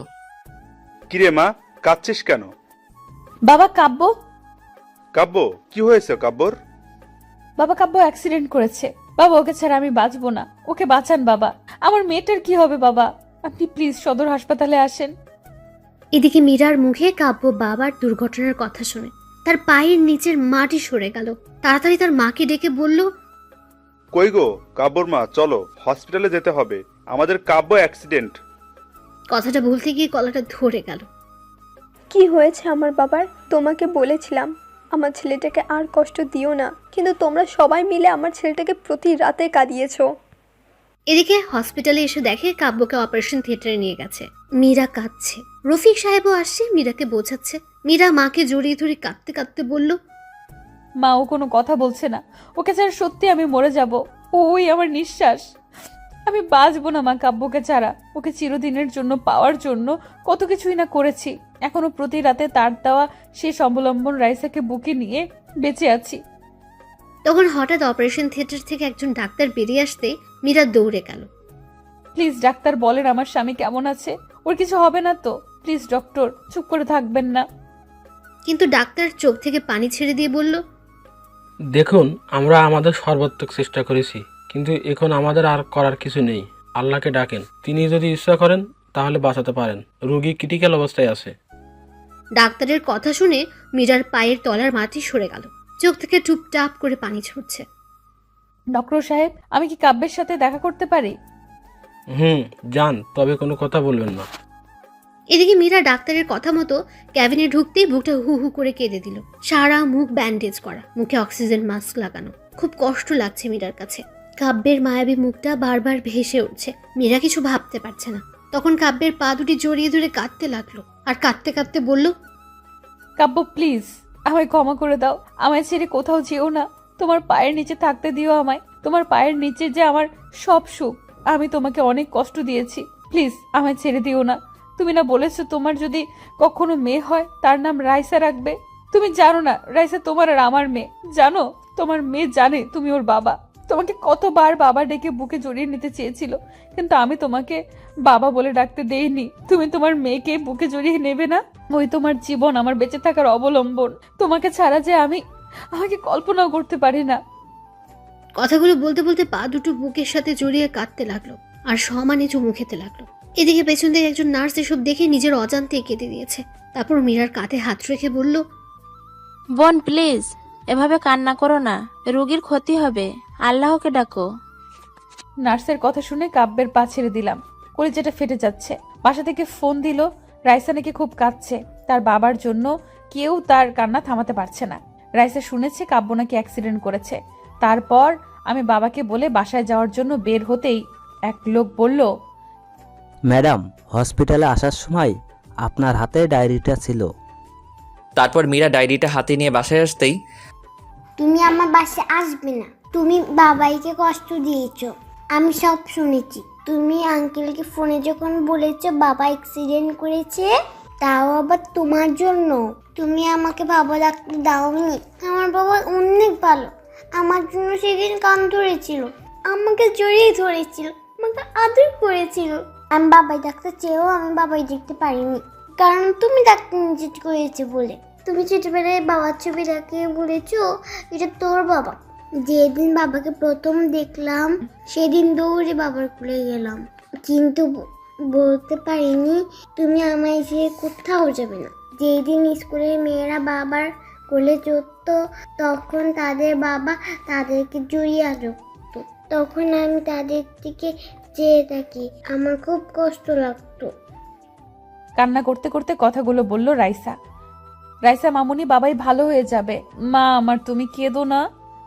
তুমি আমার মা ডাকবে না, তুমি আমার কেউ না, তুমি আমার বাবাইকে কষ্ট দিয়েছো, আমার বাবাইকে বাবাই বলে ডাকতে দাওনি কেন? কথাগুলো বলে কাঁদতে কাঁদতে রুমে গিয়ে দরজা লাগিয়ে দিল রাইসা। আমি কি করব? রাইসার কথাগুলো শুনে কলিজা ফেটে যাচ্ছে। সত্যি তো, তোর বাবার থেকে রাইসাকে আমি দূরে রেখেছি। বারবার কাব্যের কথা মনে পড়ছে। রফিক ভাইয়াও কিছু বলছে না, শুধু বলল, মানুষটাকে বড্ড বেশি কষ্ট দেওয়া হয়ে গেছে রে মীরা। তারপর আমি দরজাটা লাগিয়ে বিছানায় শুয়ে বালিশে মুখটা লাগিয়ে কাঁদতে লাগলাম। হঠাৎ মনে পড়লো কাব্য একটা ডায়েরি লিখে গেছে। টেবিলের উপর থেকে ডায়েরিটা তুলে বুকে জড়িয়ে নিলাম। তারপর ডায়েরিটা খুলতেই আমি চমকে গেলাম। ডায়েরির প্রথম পৃষ্ঠায় লেখা, আমার এই হৃদয় লিখিলাম তোমার ইনাম। ডায়েরির পরের পাতা উল্টাতেই, ওগো হৃদয় রাঙিনী, জানি না কিভাবে শুরু করব। আমি যে অনেক বড় অপরাধী। তোমার অবুঝ ভালোবাসাকে আমি অবহেলা করেছি। জানো, যেদিন তোমাকে হারিয়ে ফেলেছি সেদিন বুঝেছি তুমি কতটা জোরে আমার জীবনে ছিলে। জানো, প্রতিদিন তোমার জন্য কেঁদেছি। মাঝরাতে উঠে আল্লাহর কাছে চাইতাম যেন আল্লাহ তাআলা তোমাকে আমার করে দেয়। প্রতি রাতে তোমার ছবিটা বুকে নিয়ে ঘুমাতাম, তোমার ছবি বুকে নিয়ে কাঁদতাম। জানো, মানুষ মারা গেলে নাকি তারা হয়ে যায়, তাই প্রতি সন্ধ্যায় আকাশের তারাদের সাথে কথা বলতাম যেন আমার হৃদয় রাঙিনীকে তারা যেন কষ্ট না দেয়। রাতের আকাশের সবচেয়ে উজ্জ্বল তারাকে তুমি মনে করে কাঁদতাম আর বলতাম, অভিমান ভেঙে এসো না, জড়িয়ে নাও তোমাতে, আমি যে আর পারছি না তোমার বিরহে, এসব বলে কাঁদতাম। কিন্তু তুমি এতটাই আমার প্রতি অভিমান করেছিলে যে যার জন্য আমার সাথে কথা বলো না, শুধু করুণ দৃষ্টিতে আমার দিকে তাকিয়ে থাকতে। সত্যি কি তুমি আমাকে ক্ষমা করবে না? জানো, খুব ইচ্ছা করে তোমাকে এই মরুর বুকে জড়িয়ে নিয়ে শান্ত করতে আমারই প্রাণ। মীরা, জানো, আজ একটা বাচ্চা মেয়েকে দেখে তোমার কথা বড্ড বেশি মনে পড়ছে। বাচ্চাটা দেখতে ঠিক তোমার মতোই। আমি এতটাও হতভাগী, নিজের বাচ্চাকে নিজের হাতে নষ্ট করেছি। জানো, এখনো সেই রাতের কথাগুলো ভুলতে পারি না। তোমাকে দেওয়া প্রতিটা চরের আঘাত আমার কলিজাতে লেগেছে। জানো, পরের দিন যখন বাচ্চাটাকে ব্লাড দিলাম সেদিন মনে হয়েছে আমার খুব কাছের কাউকে আমি রক্ত দিচ্ছি। বাচ্চাটার জন্মদিন, বাচ্চাটাকে বুকে জড়িয়ে নিতেই তোমার শরীরের গন্ধ পেলাম। কিন্তু যখনই সিঁড়িতে তোমার মতোই কাউকে দেখলাম তখন সত্যি ভেবে নিয়েছিলাম আল্লাহ আমার ডাক শুনেছে। আমি আনন্দে আত্মহারা হয়ে গিয়েছিলাম। কিন্তু যখন শুনেছিলাম ওটা তুমি মীরা নও, আমাকে চিনো না, তখন আমার কলিজাটা ফেটে যাচ্ছিল। যখন রফিক সাহেব এসে হাত ধরল আমার কাছে তখন মনে হয়েছিল কেউ যেন আমার কলিজাটা দুমড়ে মুচড়ে ছিঁড়ে নিয়ে যাচ্ছে।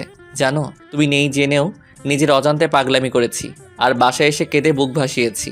পরের দিন ঠিক করলাম তোমার জন্য লেখা ডায়েরিটা তানিয়া আপুকে দিয়ে তোমার কাছে চলে আসব। আমি যে আর পারছি না মীরা, মৃত্যুর পথ বেছে নেওয়া ছাড়া আমার আর কোনো উপায় নেই। তোমাকে ছাড়া যে এখন আমার নিঃশ্বাস নিতেও কষ্ট হয়। কষ্টটা আরও বেশি হয় যখন তোমারই মতো তানিয়া নামক মেয়েটা তার স্বামীর হাত ধরে আমারই সামনে দিয়ে হেঁটে যায়।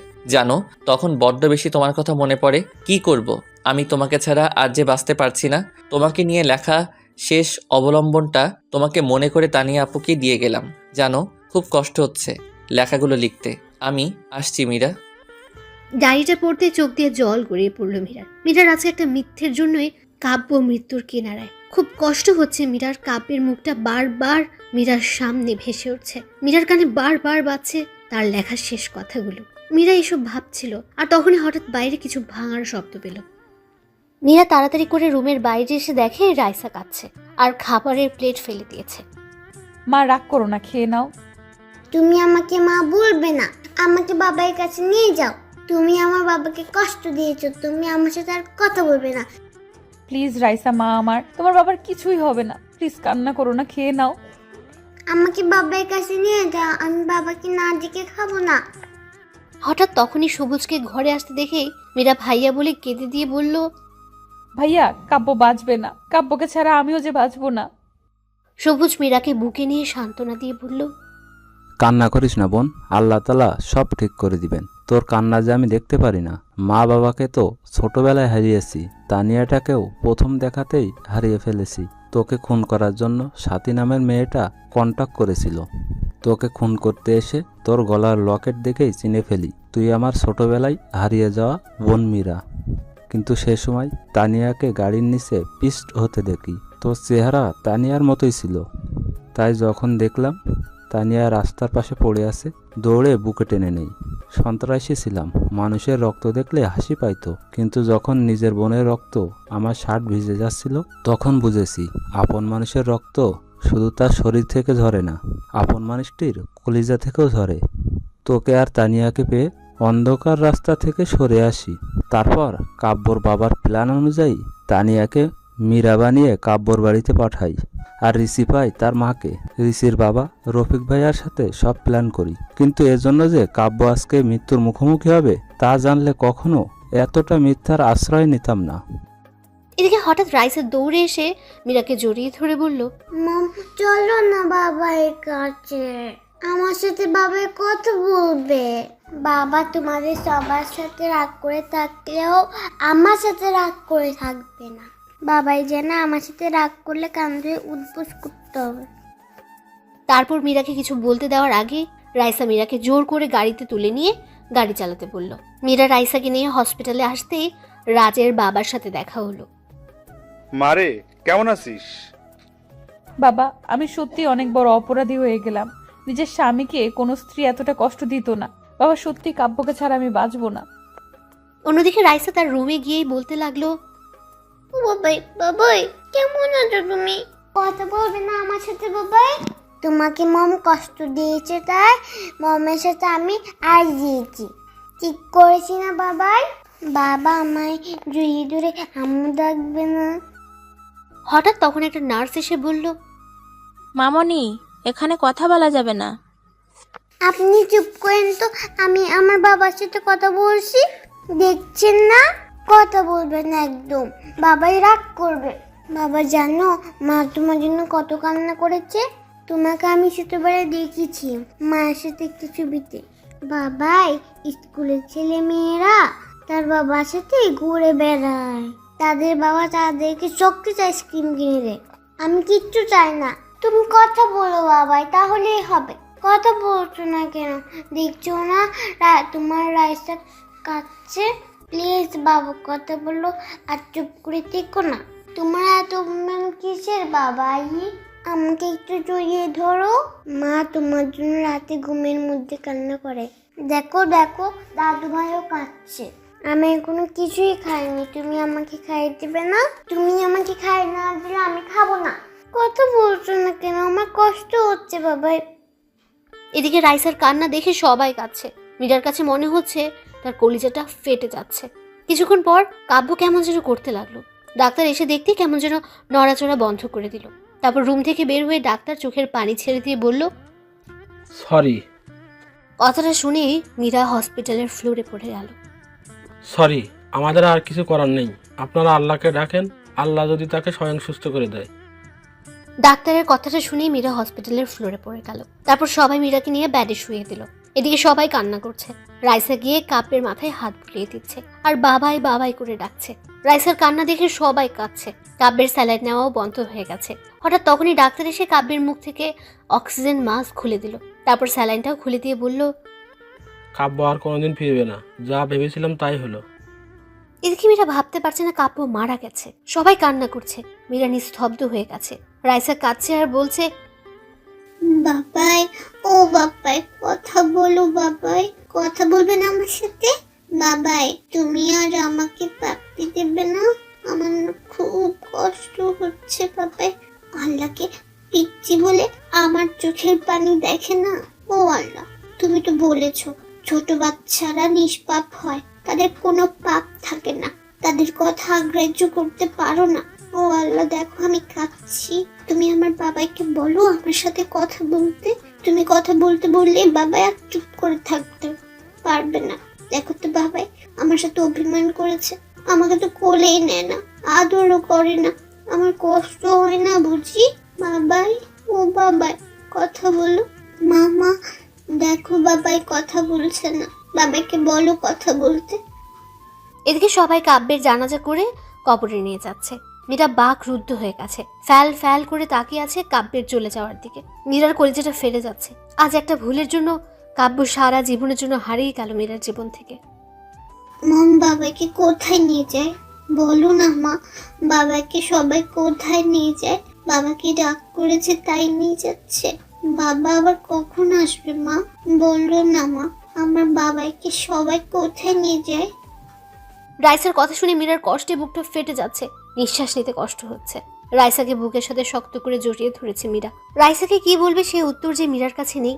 এদিকে কাব্যকে কবরে নামালে মীরা আর থাকতে পারে না, দৌড়ে চলে যায় কবরের কাছে, গিয়ে বলতে লাগলো, আমি আমার স্বামীকে কোথাও যেতে দেব না, তোমরা কেউ আমার স্বামীকে দূরে সরিয়ে দিও না। এদিকে মীরার চিৎকার চেঁচামেচি শুনে কাব্যের বাবা মীরাকে গিয়ে জিজ্ঞেস করলো, কি হয়েছে মা, তুই কাঁদছিস কেন? বাবা কাব্যকে কবর দিয়ে দিচ্ছে। বাবা প্লিজ কাব্যকে কবর দিতে দিয়েন না, ওকে ছাড়া আমি বাঁচবো না। বাবা সত্যি ওকে ছাড়া মরে যাব। মারে, তুই দুঃস্বপ্ন দেখছিস। কাব্য বেঁচে আছে, ডাক্তার আল্লাহকে ডাকতে বললো। আমি জানি তুই কাব্যকে অনেক ভালোবাসিস, এত কষ্ট দেওয়ার পরেও তুই ওকেই ভালোবেসে গিয়েছিস। বাবা কাব্য কোথায়? কাব্যর বেডে।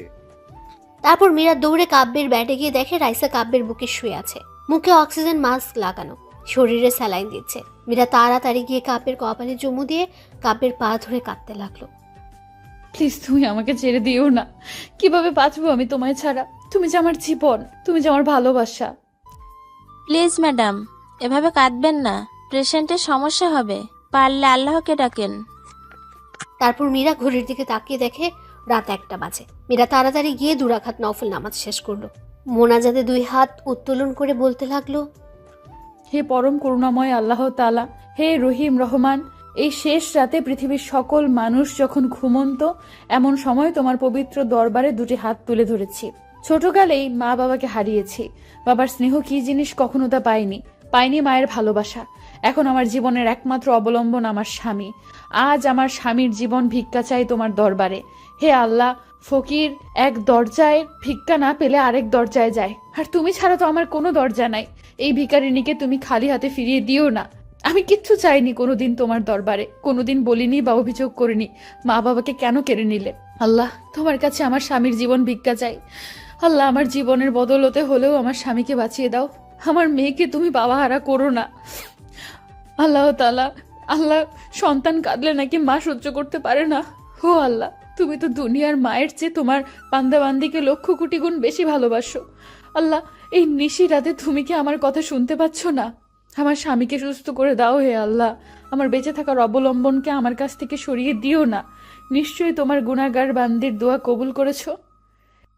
এ কথা বলে মোনাজাত শেষ করে জায়নামাজে ঘুমিয়ে গেল মীরা। তারপর ভোরের আলো পড়তেই মীরার ঘুম ভেঙে গেল, আর মীরা উঠে দৌড়ে কাব্যের ব্যাডের কাছে গেল। মীরা গিয়ে দেখে কাব্যের অক্সের মাস্ক খোলা। তারপর ডাক্তার এসে বলল, সরি, কাব্য আর ফিরবে না। কথাটা বলেই ডাক্তার চলে গেল। সাথে সাথেই মীরা চিৎকার করে করে কাঁদছে আর বলছে, না, আমার কাব্য আমাকে ছেড়ে কোথাও যেতে পারে না। তখন সাথে সাথে কাব্যের পা দুটো জড়িয়ে ধরে বলতে লাগলো, এই তুমি আমাকে ছেড়ে যেও না, আমি সত্যিই তোমাকে ছাড়া বাঁচবো না। তোমার বুকেই যে আমার শেষ ঠিকানা, প্লিজ কথা বলো, আর চুপ করে থেকো না। এসব বলছে আর কাব্যের পা জড়িয়ে ধরে কাঁদছে মীরা। মীরা কাঁদতে কাঁদতে কাব্যের কপালে গিয়ে ভালোবাসার স্পর্শ রেখে দিল।